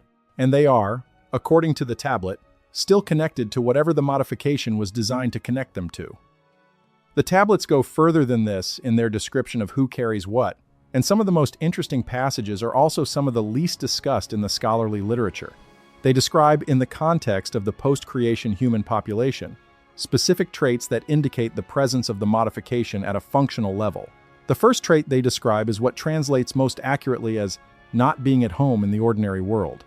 The individuals who carry the functioning modification are described as feeling, from childhood, a sense that the ordinary human world is not quite where they belong, not as a grandiose claim of special status, not as a psychological delusion. As a simple factual report, the world as they experience it has a dimension that most people around them do not seem to perceive, and the presence of that additional dimension creates a sense of not quite fitting in the world that others are entirely comfortable in. This is one of the most consistent descriptions offered by people who report the watched feeling. They often describe feeling different from an early age, not in the sense of being obviously unusual, but in the sense of experiencing reality differently. As if there is an additional layer to everything, an additional presence in the texture of experience that other people either do not notice or do not acknowledge. The second trait described in the tablets is unusual sensitivity to the emotional and perceptual states of others. The individuals who carry the modification are described as knowing things about the people around them that those people have not shared. Reading states and intentions that ordinary social cues would not convey. Perceiving something in other people's presence that goes beyond what the ordinary human sensory apparatus should be able to detect. This is well documented in the contemporary psychology literature as high sensitivity, empathy, or what some researchers have begun calling psi-conducive traits. Characteristics that appear to correlate with the ability to perform above chance on tests of anomalous cognition. People who score high on measures of sensitivity, openness to experience, and thin mental boundaries, the psychological construct that describes how much the boundary between self and world, self and other, is experienced as permeable rather than rigid, consistently perform better on laboratory tests of what should be impossible perceptual feats if human awareness is strictly localized to the individual brain. The correlation between thin mental boundaries and anomalous cognition performance is one of the most robust findings in parapsychology research, and it maps directly onto what the Sumerian tablets describe as the perceptual signature of individuals who carry the modification. Thin mental boundaries, the sense of not being quite separate from the world, the knowing of things that have not been communicated through ordinary channels, the feeling of the world as more populated, more attended, more present than the ordinary human experience accommodates. These are not pathological traits. They are the functional expression of a perceptual architecture that was designed to be more open to non-ordinary inputs than the standard human architecture. An architecture that was designed to receive signals from beyond the ordinary human perceptual range. The third trait described in the tablets is perhaps the most surprising in its specificity. The tablets describe certain individuals as people who have always known there was a purpose to their life, before any evidence of that purpose became apparent, not as a belief adopted from religion or culture. As a felt sense, as immediate and unargued as the feeling of their own heartbeat, that their existence has a specific orientation, that they are here for something, that whatever the something is, it is not randomly selected. This is, in the ancient astronaut framework, the direct experiential consequence of being a designed and designated individual. If you are a purpose-built tool, you carry the signature of your purpose in your architecture. A hammer, if it could feel, would feel the pull toward nails. Not because it is mystical, but because it was built for a specific function, and that function shapes everything about how it is constituted. If certain humans are purpose-built functionally, with a specific role in the Anunnaki administrative project, then those humans would carry the felt sense of that purpose in their architecture. Not as a mystical revelation, as a structural feature of how they experience themselves, the sense that there is something they are supposed to do, something they are for, something their existence is oriented toward even when the specific content of that something is not yet clear. People who carry the watched feeling almost universally describe this sense of purpose as one of the defining features of their inner experience. They cannot explain it. They cannot justify it from evidence. They simply know, with a certainty that precedes rational argument, that they are here for something specific. The ancient Sumerian texts would say, Of course they know this. They were designed. The design includes the orientation toward the design's purpose. The watched feeling and the sense of purpose are not two separate experiences. They are two aspects of the same modification. The watching is the administrative function, the tracking. The sense of purpose is the functional specification, the felt knowledge of what the tracked individual was built for. Together, they constitute the inner landscape of a human being who is carrying an ancient engineered modification through a world that no longer has the context to understand what they are experiencing. They feel watched because they are. They feel purposeful because they were designed with a purpose. And the 6,000-year-old tablet sitting in a museum case, translated imperfectly by scholars who were trained to read it as mythology, records both of these facts with a precision that, once you see it, is very difficult to unsee. The question then is not whether the modification exists. The question is what to do with it. The ancient traditions had answers. Some of those answers served the administrative function, the Enlil agenda, the management of a human population for non-human purposes. Some of those answers served the liberation function, the Enki agenda, the cultivation of a channel that allows human beings to access something larger than the managed condition. The difference between the two kinds of answers is the difference between experiencing the watched feeling as surveillance and experiencing it as connection. Both of those experiences are available to anyone who carries the modification. The difference is not in the modification itself. It is in the relationship to the modification. In the understanding of what it is and what it means and what it points toward, there is a body of ancient texts that is almost never included in mainstream discussions of Sumerian and Mesopotamian cosmology, and its exclusion is significant because it contains some of the most specific descriptions of the Anunnaki and their human management project available in the ancient record. The Book of Enoch. The Book of Enoch is a Jewish text, or more precisely, a collection of texts, that was composed between approximately 300 BCE and 100 BCE based on much older oral and possibly written traditions. It was found among the Dead Sea Scrolls, which established that it was considered important enough to be preserved alongside canonical scriptural texts by the community at Qumran. Fragments of it have been found in multiple languages, suggesting wide circulation in the ancient Near East. In the Ethiopian Orthodox tradition, it is canonical scripture. In the broader Jewish and Christian traditions, it was excluded from the canon in various councils of the early centuries of the Common Era. Its exclusion is worth noting. The councils that decided what was and was not canonical scripture were making decisions that had enormous practical consequences for what beliefs the population they were administering would hold. Including the Book of Enoch in the canon would have meant including in the foundational scripture of Western religion an extremely specific account of non-human beings interacting directly with humans, modifying them, watching them, and in some cases fighting over them. The administrative consequences of a widely literate population holding that specific picture of reality, rather than the more abstractly theological picture that the canonical texts support, would have been significant. But we are getting ahead of ourselves. Let us look at what the Book of Enoch actually says. The Book of Enoch begins with Enoch, the seventh generation from Adam, in the biblical genealogy and described in the Genesis text as someone who walked with God and was taken by God, not dying in the ordinary way but being removed from the earthly realm. The Book of Enoch provides the context for that removal that the Genesis text deliberately, it seems, omits. Enoch was a watcher.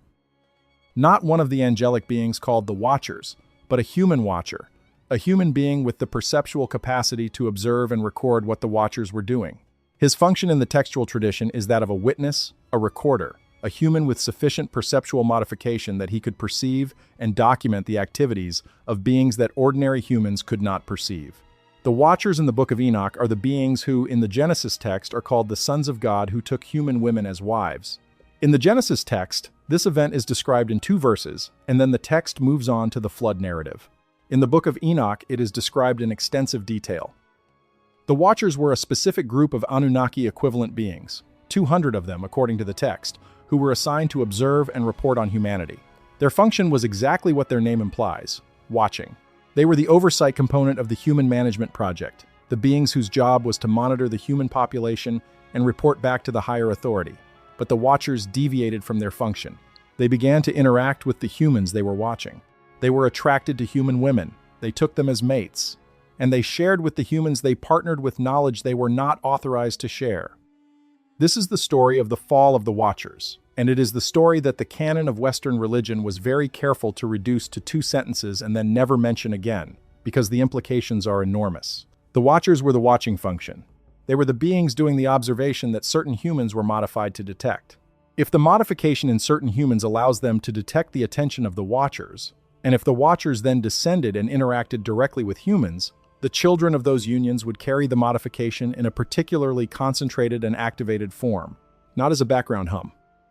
As a direct lineage inheritance from beings who were, by function and possibly by nature, essentially made of attention and observation. The Nephilim, the offspring of the Watcher-human unions, were the beings that terrified the populations around them, according to both the biblical and Enochic texts.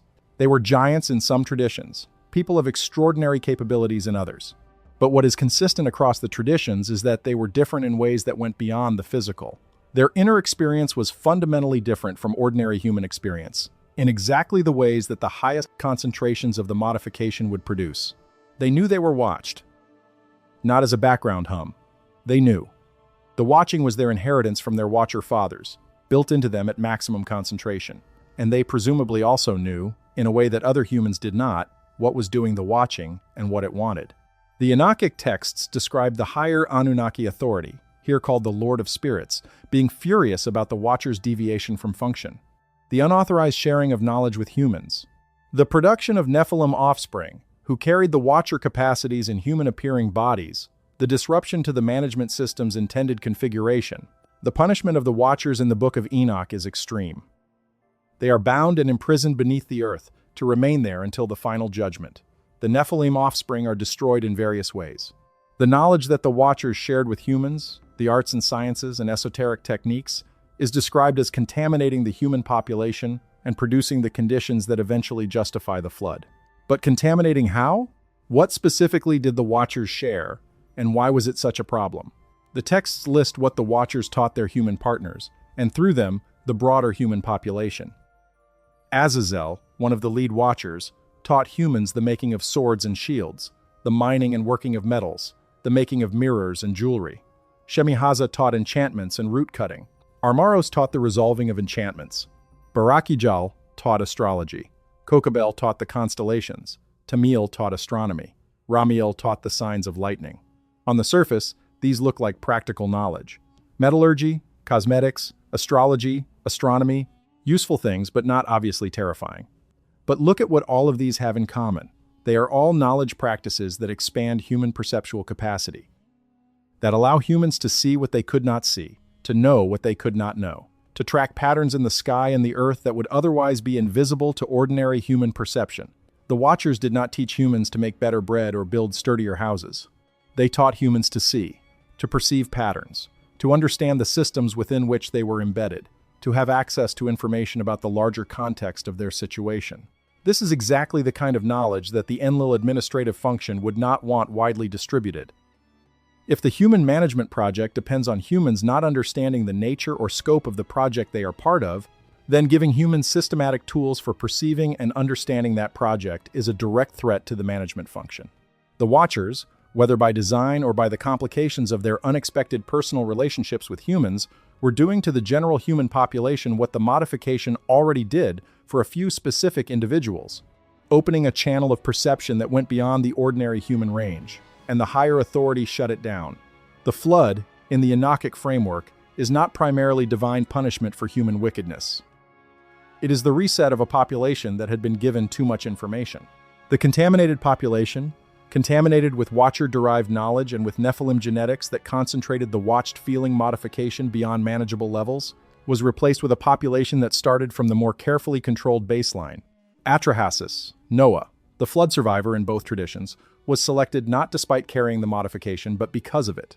He was the human with the modification functioning at the exact right level, high enough to receive Enki's covert communication through the reed walls, low enough that he did not carry the Watcher-derived excess that made the Nephilim unmanageable. He was the calibrated human, the Goldilocks carrier, the one whose perceptual architecture was open enough to communicate with the Enki faction, but not so overwhelmingly open that he was impossible to work with within the human management framework. The post-flood human population began with that calibrated baseline and diversified from it through the normal mechanisms of genetic variation and environmental adaptation.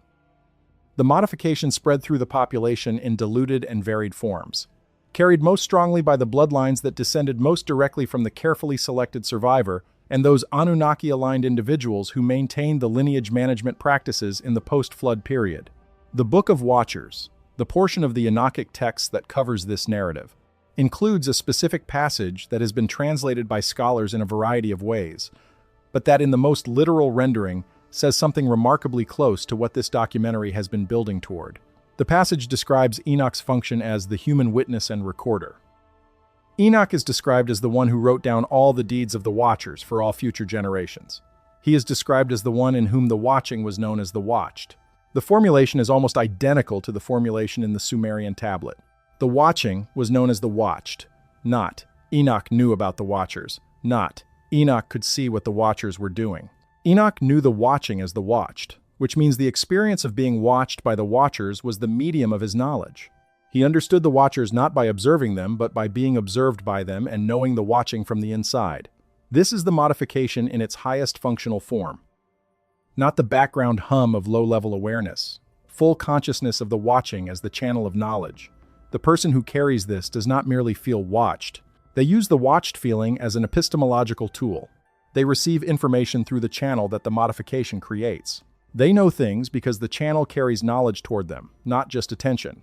Enoch's function in the tradition is not incidental. He is the archetype of the modified human who has become fully conscious of their modification and is using it intentionally. He walks with God, in the Genesis formulation, not metaphorically, but in the literal sense of being in ongoing conscious contact with the non-human intelligence that is attending to him. He records what the Watchers are doing not by spying on them, but by allowing the watching to become knowledge. He is then removed from the earthly realm, not because he dies, because he completes his function. The records he created, the Book of Enoch and the tradition's understanding, are the product of that function. And his removal is the removal of a human who has served as the channel for the Enki faction's ongoing communication with the human world during the critical period of the Watchers' rebellion and its aftermath. If any of this is real, Enoch was a human being who fully embodied what the watched feeling is for. Who took the modification that makes certain humans feel watched and used it as the operational platform for a life spent in conscious relationship with the beings the modification was designed to connect them to. The tradition preserved his story and the records he created, because the function he demonstrated is the function that certain humans in every generation are built to fulfill. Not all of them will fulfill it to Enoch's degree. Most will carry the modification as the unresolved background hum that shapes their inner life, without ever becoming a conscious working relationship. But some will find the Enochic path. Not by reading the Book of Enoch necessarily, though that is one doorway. By following the watched feeling to its source. By learning to use the channel rather than just suffering its presence. By becoming conscious of what the oldest texts in human civilization say they have always been. The ancient texts give us the cosmological framework and the historical context. But what does the modification actually look like in a contemporary human life? What does it feel like to carry this from childhood through adulthood in a world that has no framework for it? And what if people, across history and across cultures, found that helps them work with it rather than suffer from it? These are the questions that matter most to the people who are actually living this. The accounts are remarkable for their consistency, across cultures, across centuries, and across individuals who have had no contact with each other and no shared access to the frameworks we have been discussing. That consistency is itself significant evidence. The experience almost always begins in childhood, not at a specific age, not triggered by a specific event, but simply there, as a feature of the world from as early as memory reaches. Children who carry the modification consistently describe, when they are old enough to articulate it, a sense that something is always present, something aware of them, something attending to them specifically in a way that the world in general does not attend to most people. Children are not frightened by this initially, in most accounts. Fear comes later, when they discover that other children do not share the experience, and when adult authority figures respond to their reports with alarm or dismissal. The modification itself, before it has been labeled pathological by the surrounding culture, is simply the texture of reality as the child knows it. They are not aware that it is unusual because it is all they have ever known. The moment of recognizing the difference between their inner landscape and other people's inner landscape is often described as one of the more isolating experiences of childhood. Not painful in itself, but profoundly lonely. The child has no language for what they experience and no peers who experience it. They learn quickly that speaking about it creates problems, so they stop speaking about it. The unspoken experience then becomes a defining feature of their inner private world, the thing they carry that no one else knows about, which paradoxically deepens the isolation. In adolescence, the experience often intensifies. The watched feeling, already present, becomes more complex in its qualities. Adolescent accounts describe not just the background sense of being observed, but the beginning of other experiences associated with the active modification, unusual perceptual sensitivity, knowing things about people that have not been communicated, dreams that seem to come from outside themselves rather than from their own psychology. Occasionally, and rarely in a way that can be discussed with anyone, what can only be described as communication from something non-human. These experiences are frightening in the context of a culture that has no framework for them. They look like the early signs of psychosis. They sound, when described to authority figures, like delusions. The mental health system's response to adolescents who report these experiences is, almost universally, clinical. The language of illness is applied. The management begins. For a significant number of individuals, the clinical management produces a partial suppression of the modification's more active components without eliminating the core watched feeling. Medication can reduce the intensity of unusual perceptual experiences. It cannot, in the accounts of people who have been medicated for these experiences, eliminate the background awareness of observation. The most that medication achieves, in these accounts, is reducing the volume of the active channel while leaving the background hum of the channel's presence untouched. The individuals who find their way to a functional relationship with the modification are consistently those who, at some point, encountered a framework that made sense of their experience. Not necessarily the ancient astronaut framework, not necessarily the Sumerian texts, but some framework that allowed them to relate to their experience as information rather than as pathology. The shamanic traditions of indigenous cultures are the oldest formal frameworks for this. The process of recognizing and training the individuals who carry the modification is a standard feature of shamanic cultures worldwide. It typically begins with what those cultures call the shamanic illness, a period of intensified and disorienting experience that the surrounding culture recognizes as the activation of the shamanic function rather than the onset of ordinary illness. The shamanic illness is not metaphorical. It is a real period of disruption and intense experience that the individual must navigate, usually with the guidance of an experienced practitioner who has navigated the same terrain.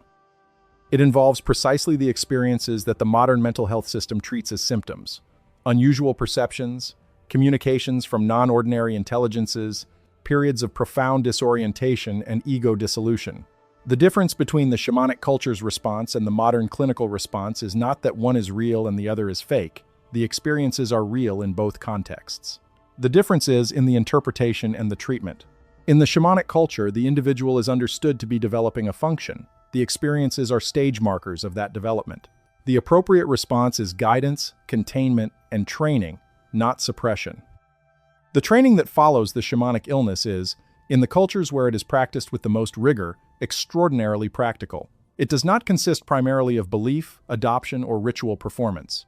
It consists of learning to work with a channel of perception that the individual now knows they have, learning to distinguish signal from noise within that channel, learning to direct attention through the channel rather than just receiving through it, learning to use the watched feeling as the operational basis for a functional relationship with whatever is doing the watching. This is ancient technical knowledge about the modification. Knowledge that was developed over thousands of years by practitioners who were working with the same perceptual architecture that people who report the watched feeling today are working with. It did not develop in isolation, in one culture. It developed independently and in parallel in every culture that produced shamanic traditions, which is to say, in every human culture that has ever existed. The consistency of the training traditions across cultures is, like the consistency of the watched feeling reports, evidence of a consistent underlying phenomenon rather than a culturally generated construct.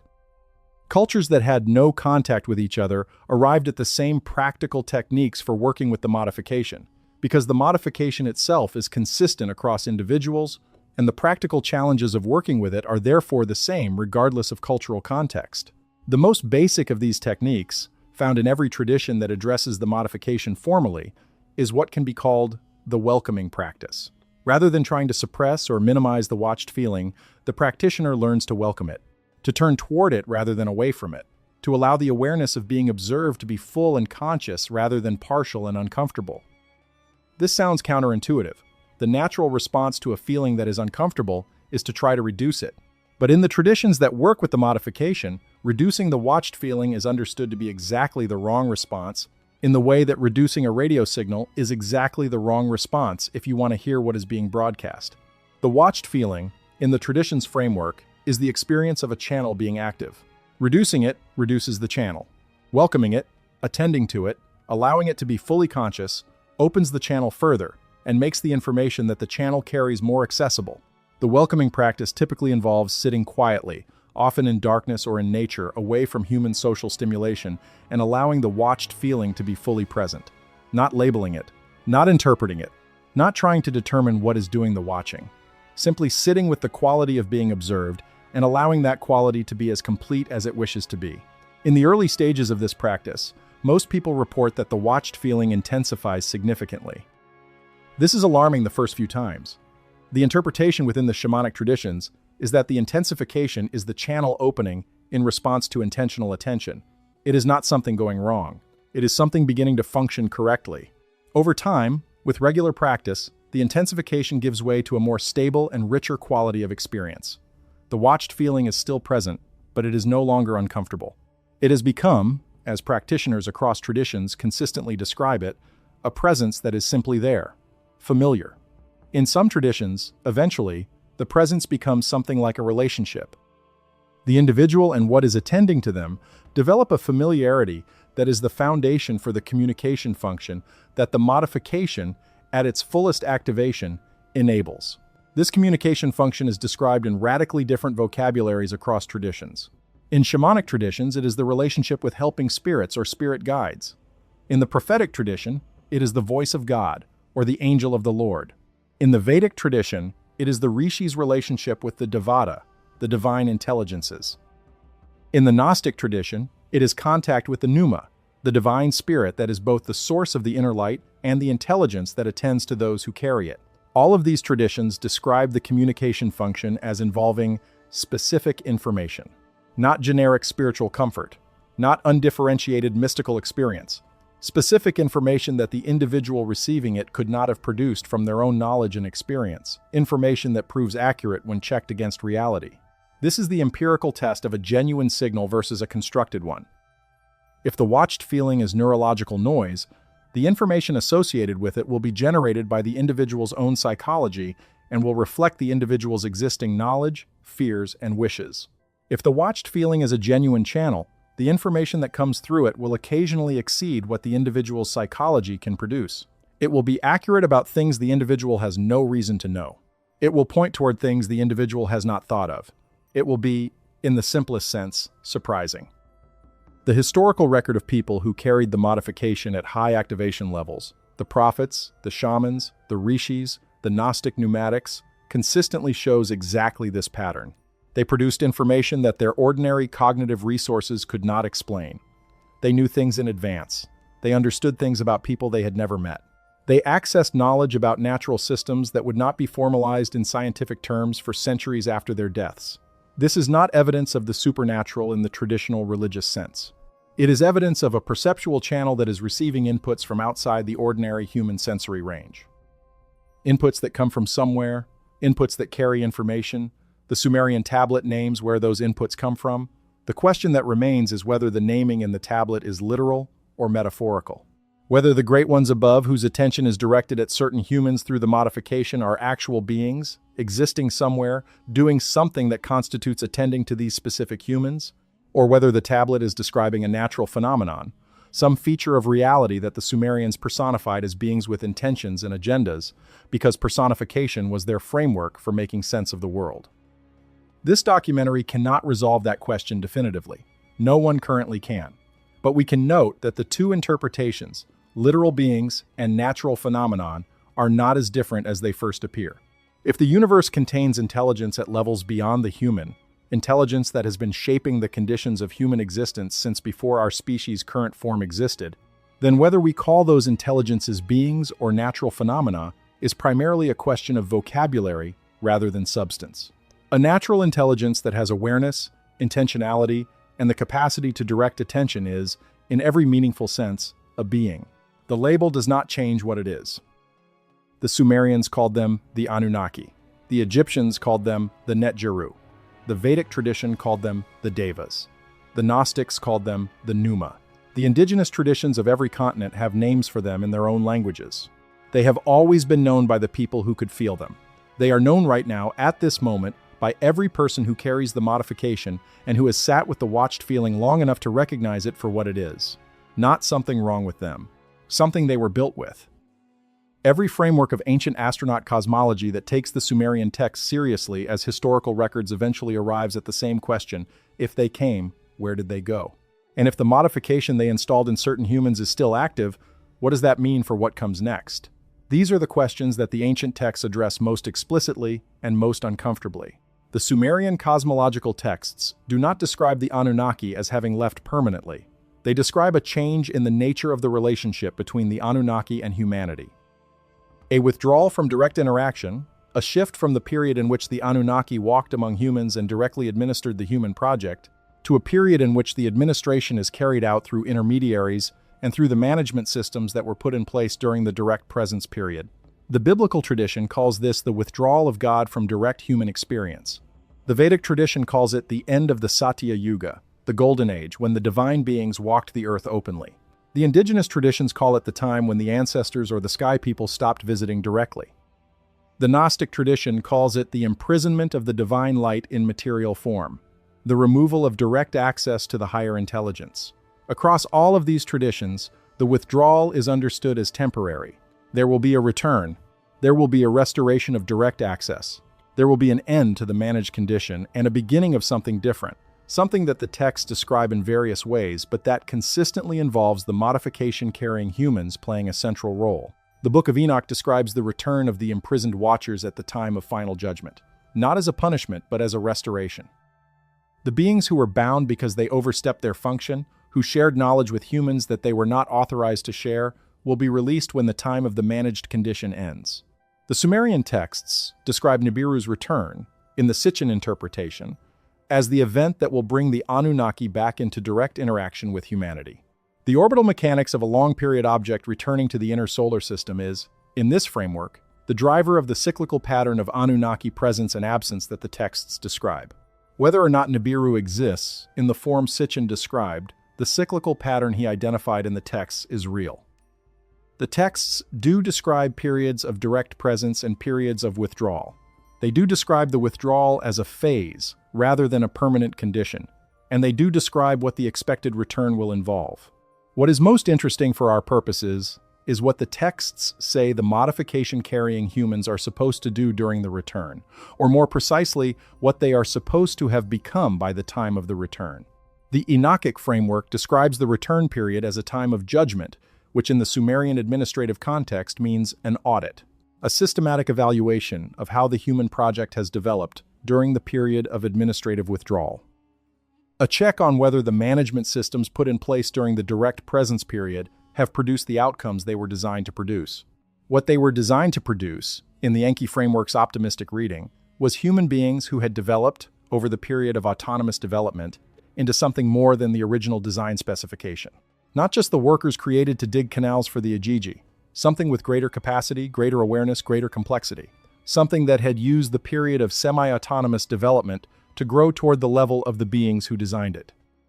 This is the most extraordinary claim in the ancient astronaut tradition, and it is the claim that the ancient texts support most extensively. The human project, in the Enki faction's understanding, was never primarily about creating workers.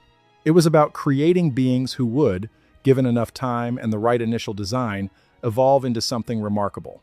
Workers were the cover story for Enlil's administrative function. The deeper design, built into the genetic and perceptual architecture of the human species by Enki, and preserved through the flood and the subsequent modifications of the lineage, was the development of consciousness itself. The modification that makes certain humans feel watched is, in this deepest reading, not an administrative surveillance tool. It is a developmental scaffold. A structure that keeps certain humans in contact with something larger than themselves throughout the period of autonomous development, so that they do not drift so far into the illusion of complete autonomy that they lose the connection to the larger intelligence that their development is oriented toward.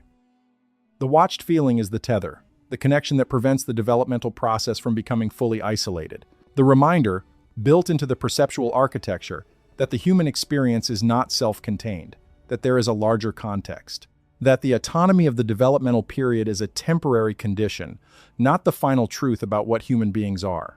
People who carry the modification at high activation levels have always known this. Not as a theological belief, as a lived experience. The larger context has always been present to them in the form of the watched feeling. The autonomy has always been experienced as relative rather than absolute, qualified by the felt presence of something that attends, something that is aware, something that situates their individual existence within a larger framework. The Vedic tradition describes this as the moksha orientation, the movement of consciousness toward liberation from the purely individual and bounded condition toward the recognition of its larger nature.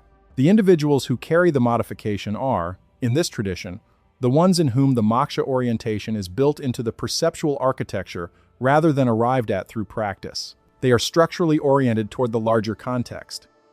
The watched feeling is the experiential form of that orientation.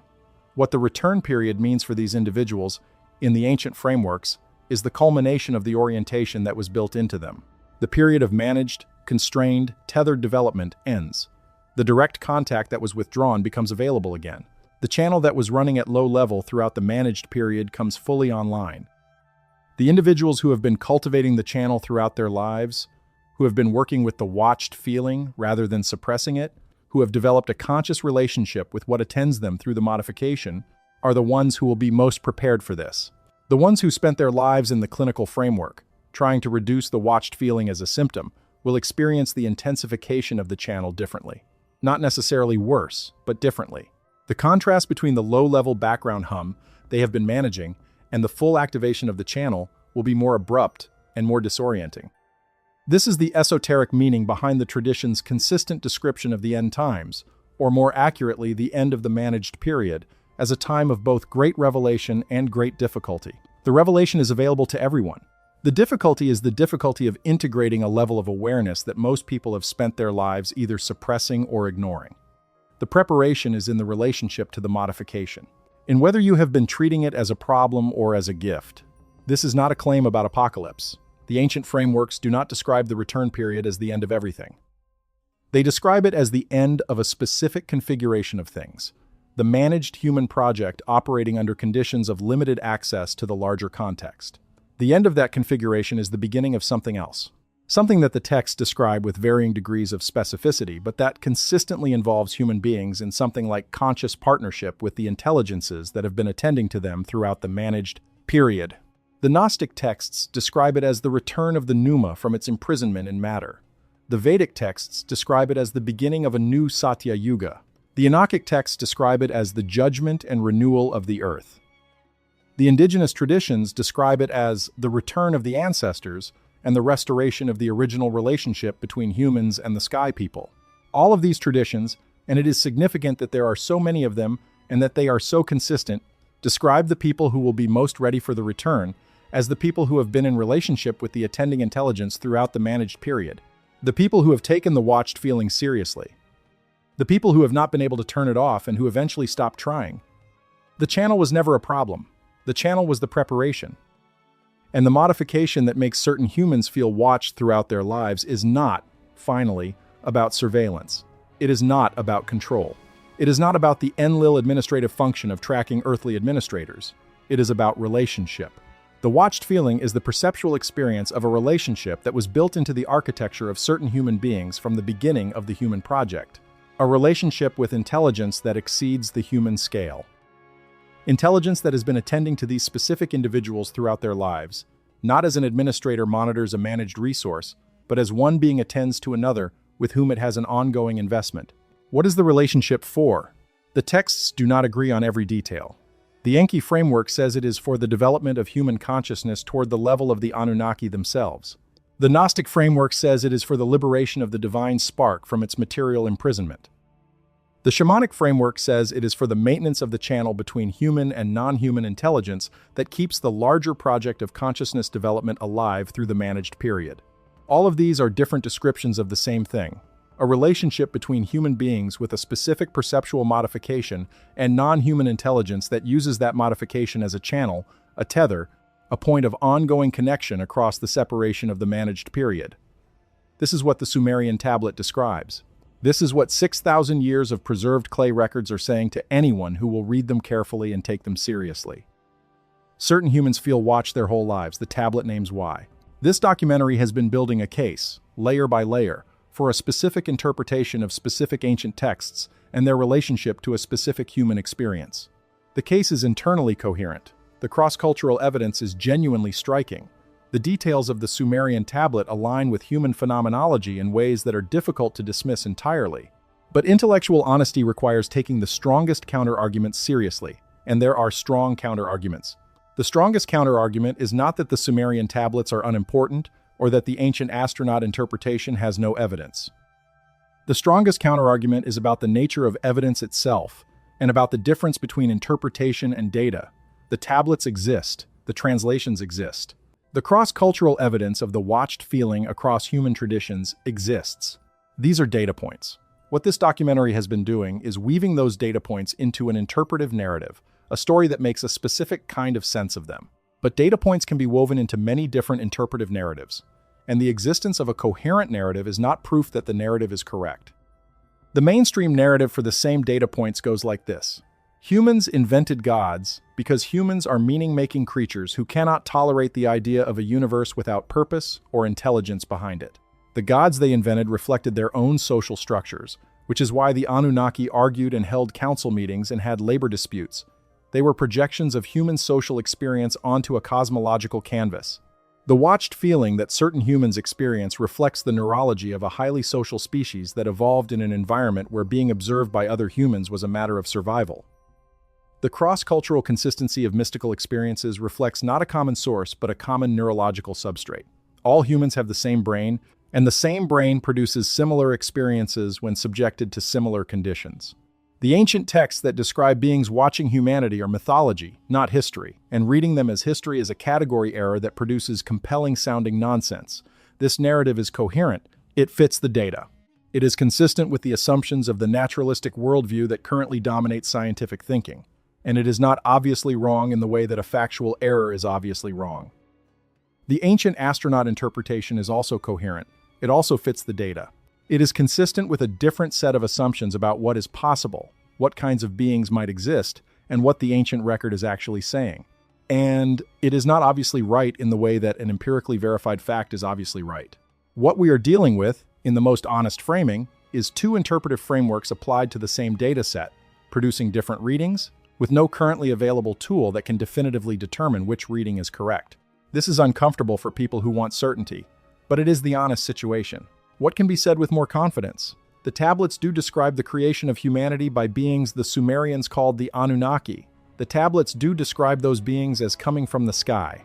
The tablets do use language that, in its most literal rendering, describes engineering processes rather than supernatural creation. These are translation facts, not interpretive claims. Different translators have rendered specific passages differently, but the engineering-adjacent language is present in the texts, and the mainstream translation tradition does acknowledge this, even while contextualizing it within a mythological framework. The tablets do describe certain humans as having been fashioned differently from others, with something embedded in them described using the word for eye or observation or presence. The tablets do describe the purpose of this difference in terms related to finding and locating specific individuals. These are also translation facts, however contested the interpretation of the translation may be.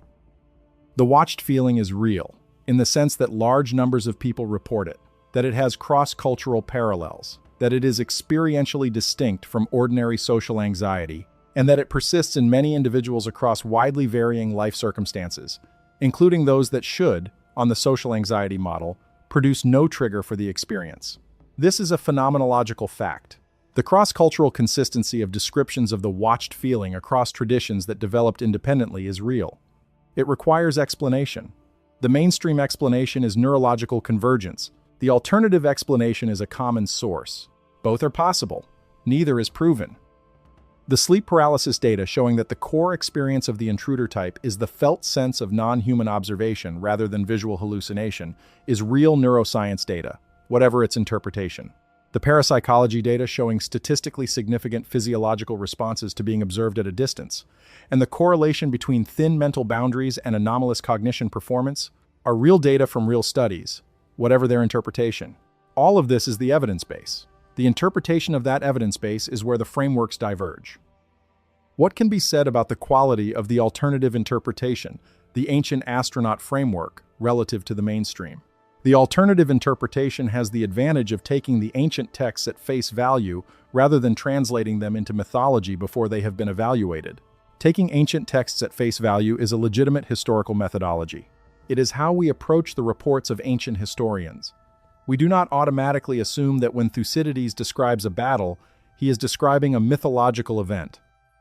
We take his description seriously as history, with appropriate critical evaluation of his sources and perspective, but without the prior assumption that he is making things up. The prior assumption that the Sumerian texts are mythology is a philosophical commitment, not an empirical finding. The texts have not been shown to be mythological. They have been categorized as mythological based on the assumptions of the interpreters, who begin from the position that gods do not exist as physical beings, and therefore any text that describes what appear to be physical divine beings must be either metaphor or error. But if the beings the Sumerians described were not gods in the supernatural sense, but beings from another world with technology advanced enough to appear godlike to a pre-technological civilization, then the prior assumption is wrong, and the texts might be exactly what they claim to be, records of actual events. We cannot currently verify this. We do not have physical evidence of the Anunnaki. We do not have DNA evidence of genetic engineering in ancient human populations, though the pace of ancient DNA research is producing findings that the ancient astronaut tradition watches very closely. We do not have archaeological evidence of the kind of technology the Anunnaki supposedly possessed, but absence of evidence is not evidence of absence. The physical evidence from 60 centuries of human history is fragmentary in ways that make strong negative conclusions impossible. We have a tiny fraction of the material record of the ancient world. What we have is extraordinary. What we are missing is beyond calculation. The lack of physical evidence does not refute the alternative interpretation. It simply means the alternative interpretation remains unconfirmed. Unconfirmed is not the same as wrong. There is also a different kind of evidence that the alternative interpretation points to, and it is the evidence that this documentary has been presenting throughout. The phenomenological evidence of the watched feeling itself and its cross-cultural consistency, and its specific characteristics that distinguish it from ordinary social anxiety. The mainstream framework has to explain the watched feeling as neurological noise. The alternative framework says it is a signal. The difference between noise and signal is information content. If the watched feeling carries genuine information about real external states that the individuals experiencing it could not have access to through ordinary channels, then it is a signal. If it carries only the individual's own psychology reflected back to them, it is noise. The historical record of people who have worked with the watched feeling rather than suppressing it, and who have reported accessing genuine information through the channel it seems to create, is evidence of information content, not conclusive evidence, not proof, but evidence. The shamans who diagnose illness correctly without ordinary medical examination, the prophets who describe accurately events they have no ordinary access to, the seers who identify correctly information about strangers that could not have been derived from ordinary social cues. The researchers in parapsychology laboratories who demonstrate above-chance performance on tasks that should be chance if human perception is strictly localized to the individual.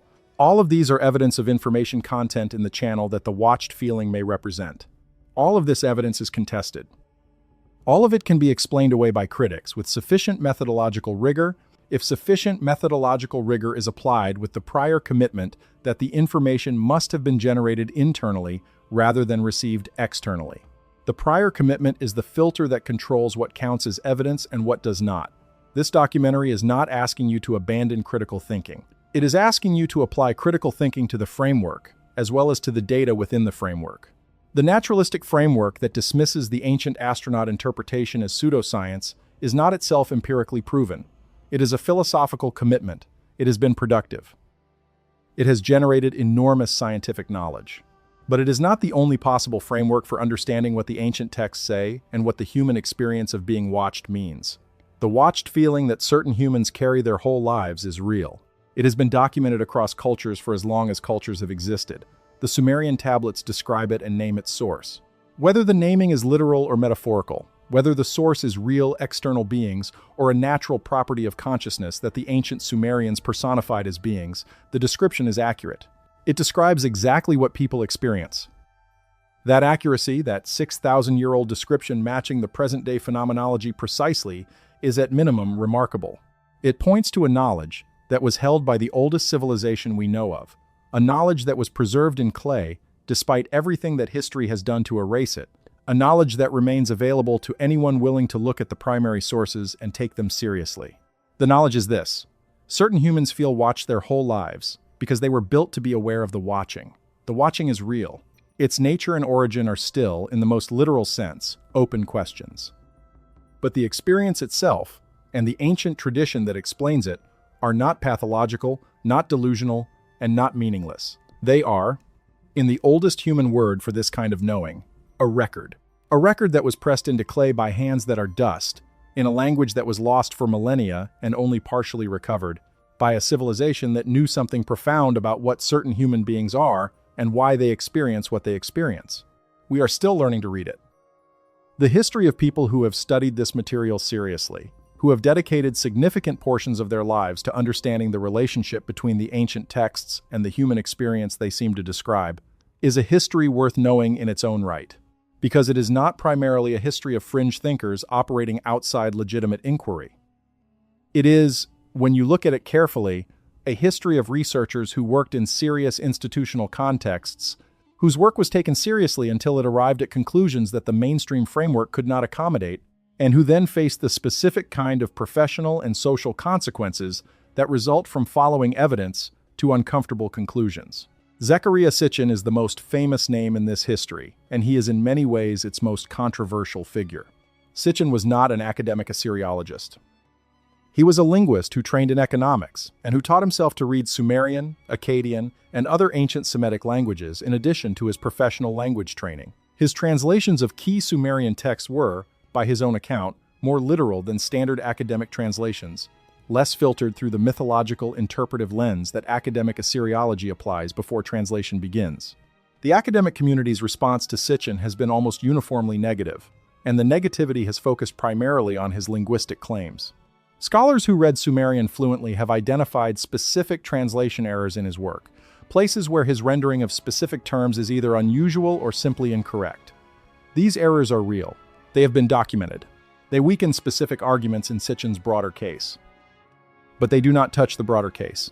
The broader case rests not on Sitchin's translations being correct in every detail, but on the overall pattern of the texts, the engineering language, the administrative framework, the creation narrative, the flood account, the descriptions of beings from the sky managing a human project. These broad strokes are not dependent on Sitchin's idiosyncratic translations of specific terms. They are visible in the mainstream academic translations as well if you read those translations with different assumptions about what they are describing. Sitchin's most significant contribution was not his translations. It was the question he asked: what if we read these texts as history? What if we applied to them the same interpretive principle we apply to Thucydides or Caesar or any other ancient text that claims to describe real events? What would the history look like? The academic community rejected the question before evaluating the answer. The rejection was categorical. These are myths, not history. Therefore, the question of what history they describe is not a legitimate question. The circularity of the reasoning is rarely acknowledged. Alan Alford, a British researcher who initially worked within the Sitchin framework and then developed his own interpretation, is a more complex figure in this history. Alford began as a Sitchin supporter, published work that broadly endorsed the ancient astronaut interpretation, and then revised his position significantly after what he described as a more careful reading of the primary texts. Alford's revised position is interesting because it does not reject the ancient astronaut framework wholesale, it refines it. He argues that Sitchin, and the ancient astronaut tradition generally, was correct that the ancient texts describe beings with extraordinary capabilities who interacted directly with early humanity. But he challenges the specifically physical interpretation of those beings, the identification of the Anunnaki with physical extraterrestrials from another planet. Alford's alternative is what he calls the exploded planet theory, the idea that the Anunnaki might represent the consciousness or energetic remnants of a civilization that once existed on a planet that is now destroyed, currently constituting the asteroid belt. The exploded planet idea has its own problems and its own evidence base, but what is relevant here is Alford's methodology. He is willing to take the text seriously as records of something real, without committing to the specific physical interpretation that Sitchin requires. This methodological openness taking the text seriously while remaining uncertain about the exact physical or ontological nature of what they describe, is in many ways the most honest position available. We know the texts exist. We know they say what they say. We do not know, with certainty, what the beings they describe actually were or are.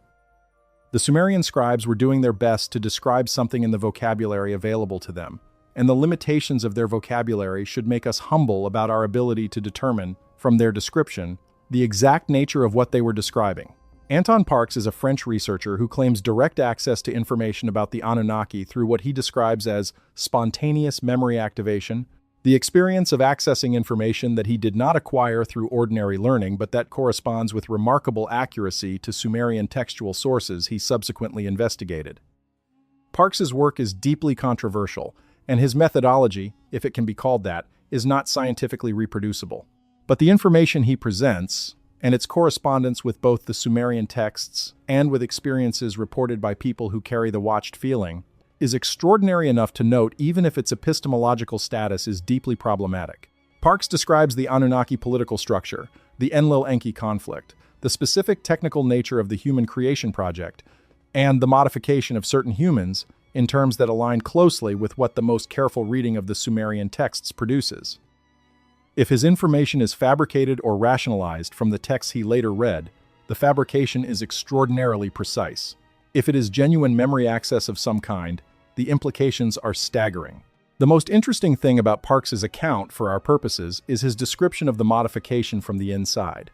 His account, if taken at face value, is the account of a being who participated in the modification process and who describes it not as a simple surveillance installation, but as a complex perceptual engineering project whose purposes were genuinely contested within the Anunnaki leadership structure.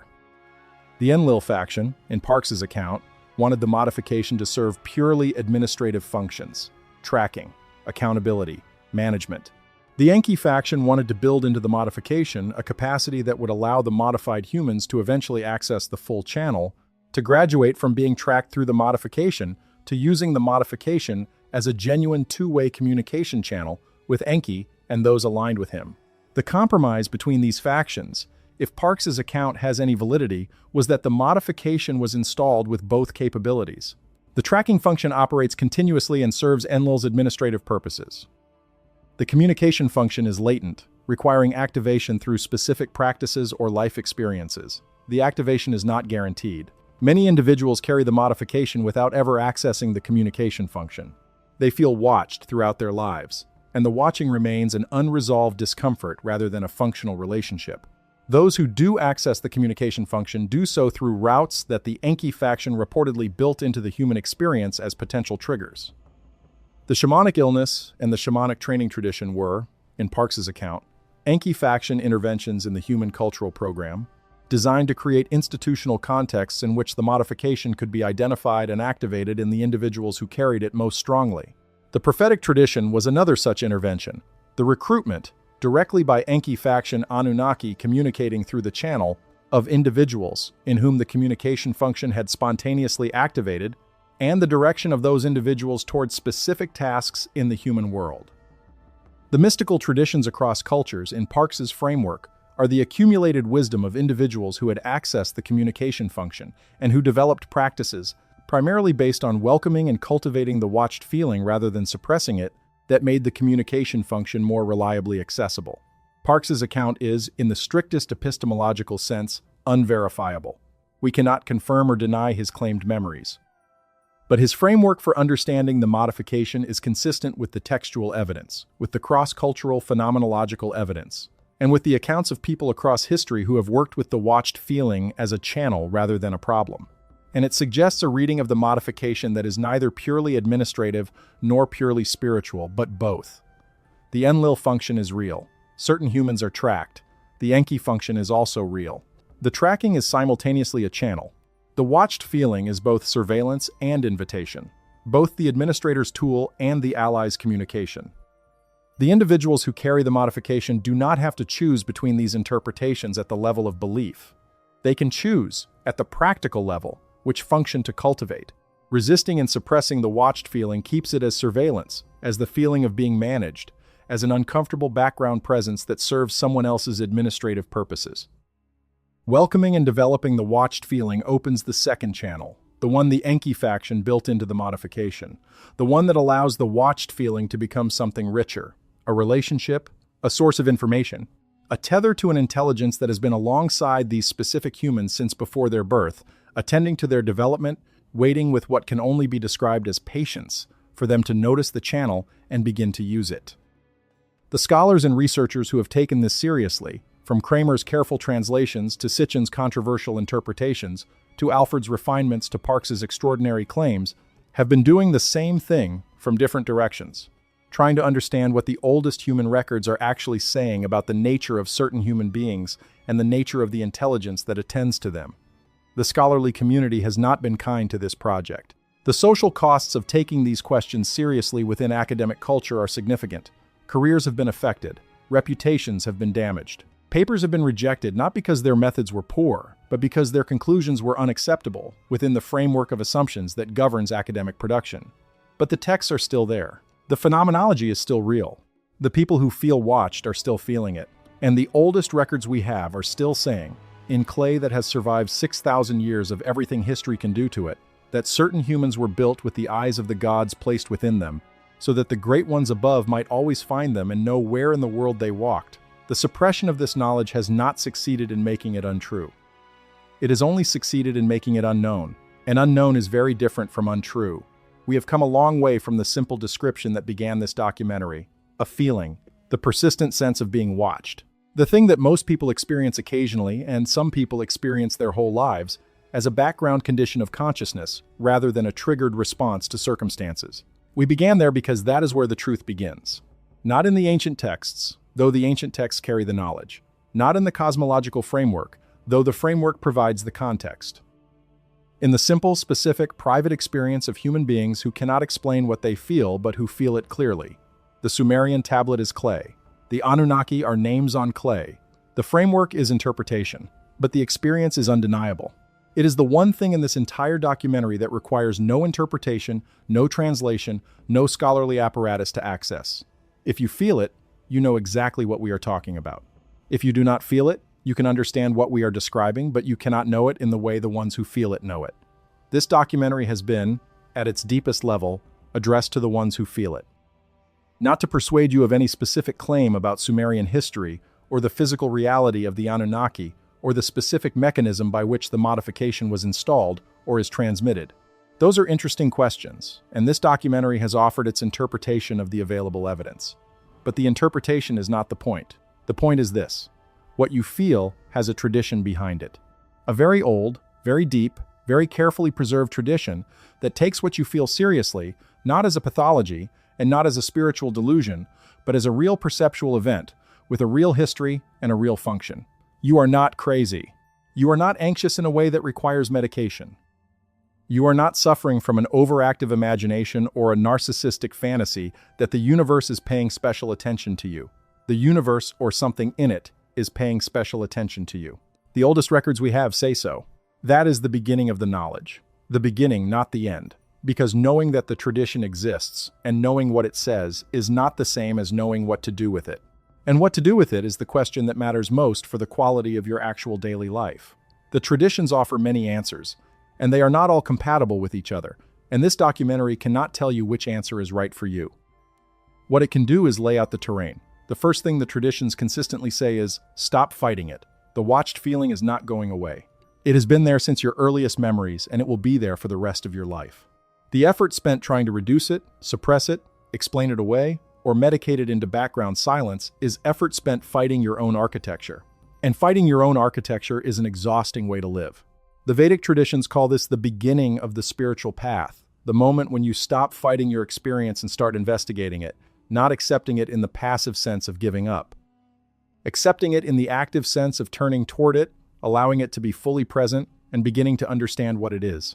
The shamanic traditions call this the moment when the illness becomes the gift, not when the illness stops.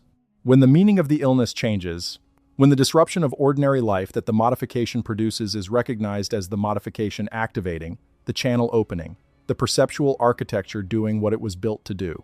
The Gnostic traditions call this gnosis, not the knowledge of facts, but the knowledge that comes from direct experience of what you actually are. The watched feeling, fully accepted and fully attended to, becomes a doorway. Not immediately, not without effort, but it becomes a doorway. What is on the other side of the doorway? The traditions disagree on the specific language, but they agree on the general territory. Something larger than the individual life. Something with greater temporal scope, longer perspective, more information about what this existence is and where it is going. Something that has been attending to you specifically throughout your life and that has a relationship with you that is not just administrative surveillance, but something with more dimensionality. Whether that something is the Anunnaki in the specific physical sense that Sitchin describes, or a natural intelligence of some other kind that the Sumerians personified as the Anunnaki because personification was their framework, or the divine as various religious traditions have understood it, or some aspect of consciousness itself that operates at a different scale than individual human awareness. These are all different ways of naming the same territory, different maps of the same land. You do not need to know the correct name for it. You need to learn to navigate the territory. The navigation begins, as we said, with stopping the fight, with allowing the watched feeling to be fully present without labeling it as a problem. This takes time and practice if you have been fighting it for years. The habits of suppression are real, and they do not release immediately simply because you understand intellectually that suppression is counterproductive. Be patient with this. The traditions are unanimous that patience is required. The channel does not come fully online at the first moment of welcoming. The welcoming is a practice, and like all practices, it develops through repetition rather than arriving complete at the beginning. The second thing the traditions say is, pay attention to what comes through. When you stop fighting the watched feeling and start sitting with it, things happen. Thoughts arrive that do not feel like your own thoughts. Images arise that are not generated by your ordinary imagination. Knowledge comes to you about things you have not consciously studied or been told. These are usually small things at first, unremarkable enough that it is easy to rationalize them as ordinary cognitive activity. The practice is to notice them without immediately rationalizing them, to hold them lightly, to say this arrived and I do not know entirely where it came from, not to leap to grand conclusions about their source. Not to assume that every unusual thought or image is cosmic communication, but to give them a little more room than the purely rationalist framework allows. Over time, if you maintain the practice of sitting with the watched feeling and noticing what comes through, you begin to develop a sense of the texture of what arrives. You begin to be able to distinguish, with increasing reliability, between the ordinary products of your own psychology and the something else that comes through the channel. The something else has a different feel, a different quality. A quality that the traditions describe in various terms, but that most people who have developed this practice consistently call real in a sense that ordinary thought does not carry. Real in the sense of coming from somewhere outside the self. Real in the sense of carrying information that the self does not generate. Real in the sense that when you check it against the world, it tends to be accurate in ways that random self-generated thought is not. The third thing the traditions say is, find others. Carrying the modification in isolation is harder than carrying it in community with others who share the experience. This is not primarily about having people to talk to, though that matters. It is about the specific phenomenon that occurs when people who carry the modification at high activation levels come together in intentional practice. The felt sense of the watching is different in a group of carriers than it is in an individual. Something happens when multiple channels are active simultaneously in the same space. The traditions describe this in various ways. The gathering of the Pneumatics in Gnostic communities, the shamanic circle in indigenous traditions, the Sangha of spiritual practitioners in Buddhist tradition, the prophetic schools in the Hebrew tradition. All of these are, in the framework of this documentary, gatherings of modification carriers in intentional practices that create conditions for the channel to be more fully active. The conditions are not primarily about ritual or belief, though ritual and shared understanding help. They are about directed attention. Multiple people, all welcoming the watched feeling rather than suppressing it, all holding the channel open simultaneously, create a quality of attention in the shared space that is quantitatively different from what any one individual can maintain alone. Something answers the collective attention in a way that it does not always answer the individual attention. This is the phenomenological report of every tradition that has formalized the gathering practice. It is also, interestingly, one of the better supported findings in parapsychology research.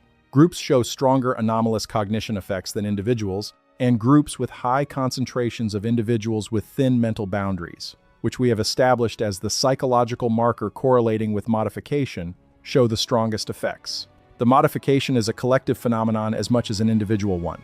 The channel serves individual purposes, yes, but the tradition suggests that its deepest function is communal. The network of modification carriers, connected through a shared channel to the same source of attending intelligence, constitutes something larger than any individual. A distributed perceptual system, a set of nodes in a network that the attending intelligence can use to maintain awareness of and connection with the human world across the managed period. Understanding yourself as a node in such a network changes the relationship to the watched feeling significantly. You are not alone in an unusual experience. You are part of a distributed system with a long history and a continuing function. The watching that you feel is not directed only at you. It is directed at a network, and you are one of the places in that network where the watching arrives most fully. The isolation that most carriers experience is a feature of the current cultural context, not of the modification itself. The cultures that formally recognized and trained modification carriers created contexts in which isolation was replaced by belonging.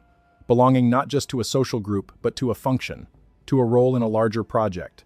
That belonging is not gone. It was suppressed through the various cultural and institutional mechanisms we have discussed, in ways that left carriers isolated in a mainstream culture that has no framework for their experience. But the modification is still there. The channel is still active. The attending intelligence is still attending. The work, for anyone who carries the modification and who has found this documentary, is to find the others. Not because belonging is comfortable, though it is, but because the network functions better when its nodes are in connection with each other. Because the channel is more clearly accessible in community than in isolation, because whatever the attending intelligence is trying to accomplish through the modification carriers, it is not trying to accomplish it through isolated individuals operating without context or support.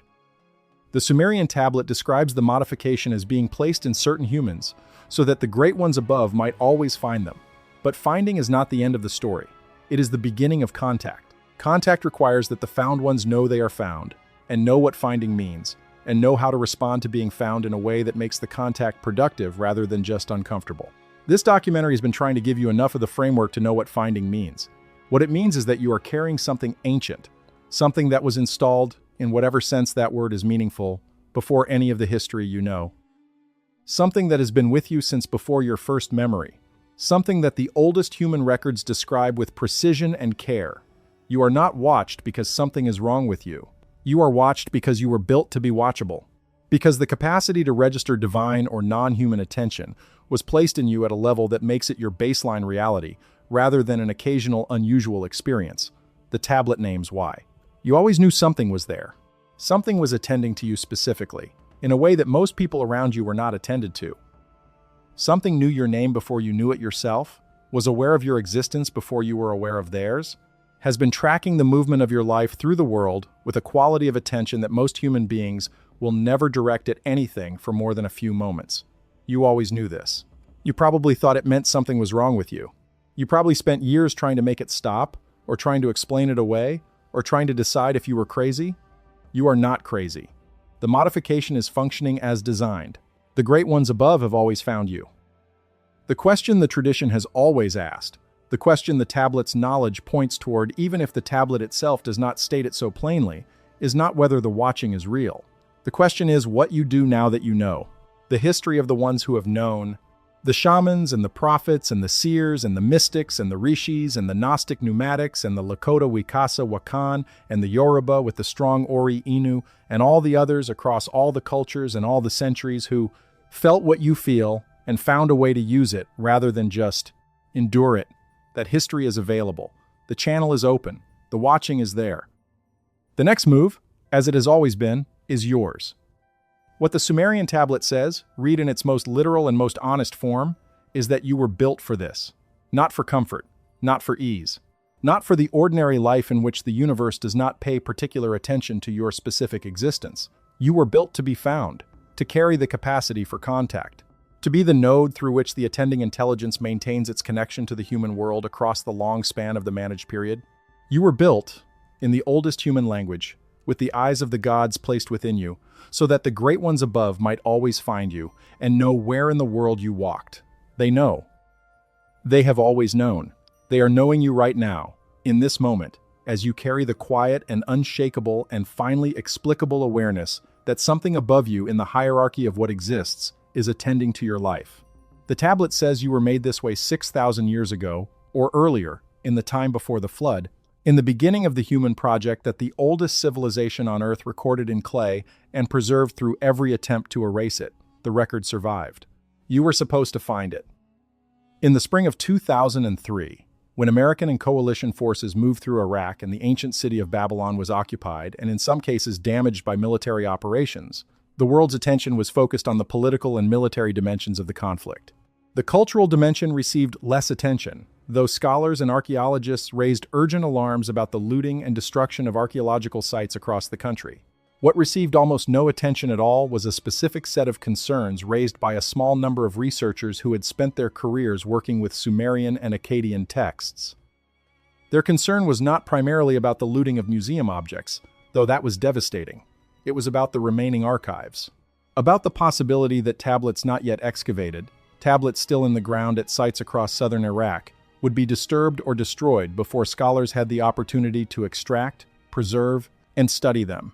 Iraq is, geologically and archaeologically, among the most densely packed places on Earth in terms of buried human material culture.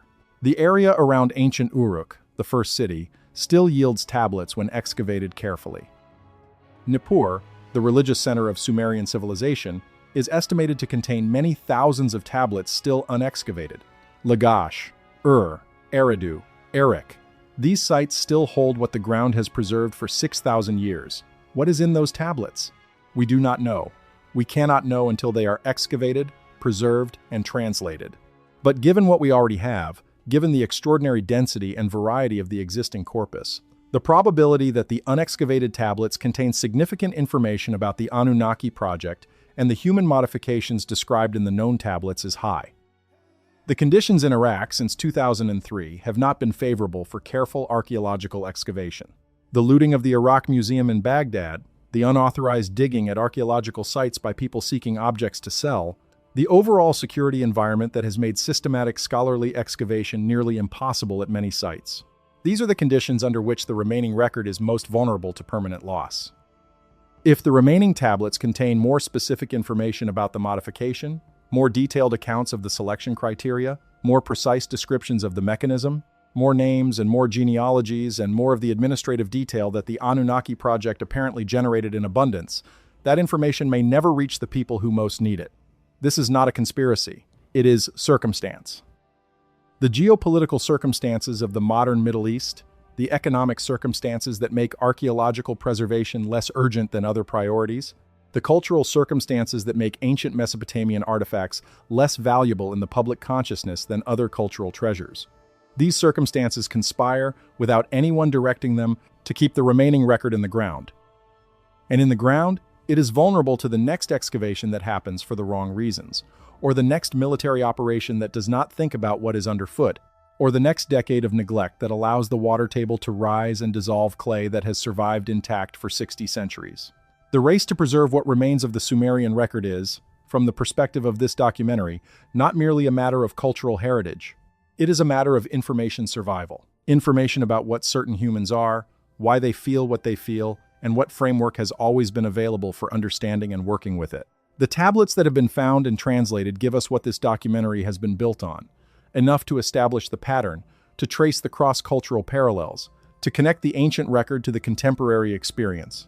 Enough to know that the knowledge existed, enough to know that it was systematically and carefully preserved by people who understood its importance. What the remaining tablets might add, more specificity. The selection criteria in greater detail. The technical description of the modification in language that closer approximates engineering documentation. The names and genealogies of the specific bloodlines designated for tracking. The history of the modification's distribution through the post-flood population. The communications that Enki directed through the modification channel and what those communications contained. We do not have this yet. We may never have it, depending on what the next decades do to the remaining archaeological record of ancient Mesopotamia. But we have enough. We have the basic framework. We have the key texts. We have the cross-cultural parallels. We have the phenomenological reports of living people who carry the modification and whose descriptions match what the tablet describes with extraordinary precision. We have the neuroscience that is beginning, slowly and reluctantly, to identify the brain correlates of the experience without yet being willing to ask the most important question about what generates the signal those brain regions are processing. We have enough to know that the question is real, that the experience is real, that the tradition is real, that the oldest human civilization took this seriously and recorded it in a medium designed to last. Clay is remarkably durable. Clay tablets survive fire, survive flood, survive the collapse of the civilizations that created them. The library of Ashurbanipal at Nineveh, which contained thousands of tablets, including many of the most important Sumerian and Akkadian texts we have, survived because the palace that housed it burned. The fire baked the clay harder. The burning that destroyed the palace preserved the tablets. There is a kind of poetry in this that is not accidental if you take the Enki framework seriously. The information that Enki's faction wanted to preserve was built into a medium that the most common kinds of destruction would not only fail to damage but would strengthen.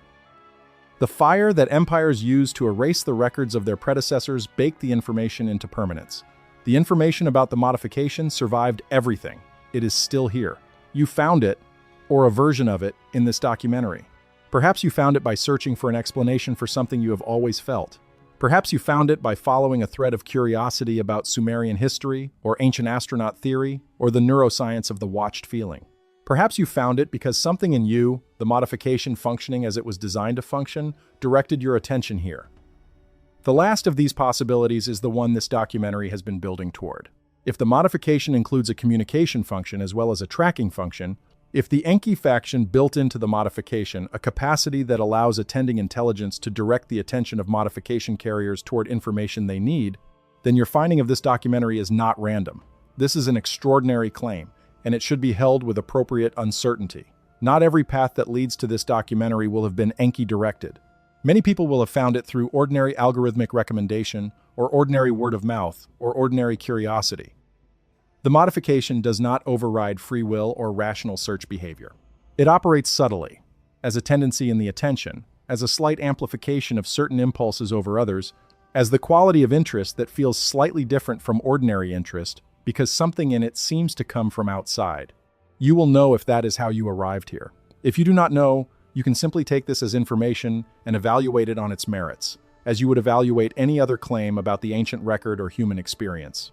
The merits are what they are. The evidence is what it is. The interpretation is offered and can be accepted or rejected at whatever level of confidence the evidence warrants for you. But if there is something in you that recognizes this not as new information but as remembered information, as something that clarifies what you already know rather than introducing what you did not, then you are experiencing what the tradition describes as the recognition. The moment when the modification carrier encounters a piece of the framework that makes their experience legible, and the legibility feels not like discovery but like remembering. Remembering is the right word, because the tradition says the knowledge is already in you. It was placed there with the modification. The felt sense of the watching already contains at levels you have not yet fully accessed the framework for understanding the watching. The tradition, the tablets, the cross-cultural parallels, the research, these are not introducing new information. They are providing the vocabulary that makes accessible what was already known. This is the deepest claim the ancient traditions make about the modification. It is not just a channel of perception, it is a repository. Something that carries, in addition to the tracking and communication functions, a form of embedded knowledge. Knowledge of what you are, why you are it, and what the watching has always been for. The Gnostics called this knowledge gnosis, which they distinguish sharply from ordinary learning. Ordinary learning is new information entering from outside. Gnosis is recognition, the activation of knowledge that is already inside, that was always inside, that was placed inside, before the individual's specific life began. The moment of gnosis, in the Gnostic accounts, is often triggered by an external encounter. A teaching, a text, a conversation with someone who carries the same spark, but the knowledge itself is not the external thing. The external thing is the key that unlocks the door to what was already there. If this documentary has functioned for you as a key, then what it has unlocked is not information about Sumerian tablets. It is access to something that was already in you, carried in the perceptual architecture that was the gift, or the installation, or the modification, that the oldest human civilization recorded in clay and preserved through everything history did to erase it. The tablet says, "Certain of the black-headed ones were fashioned with the eyes of the gods placed within them, that they might know the watching even as the watched, that they might know, not that they might feel, not that they might suffer, that they might know, the watching as knowledge, the experience of being observed by something greater than the individual as a form of knowing. A knowing of what you are within the larger project. A knowing of what the larger project is.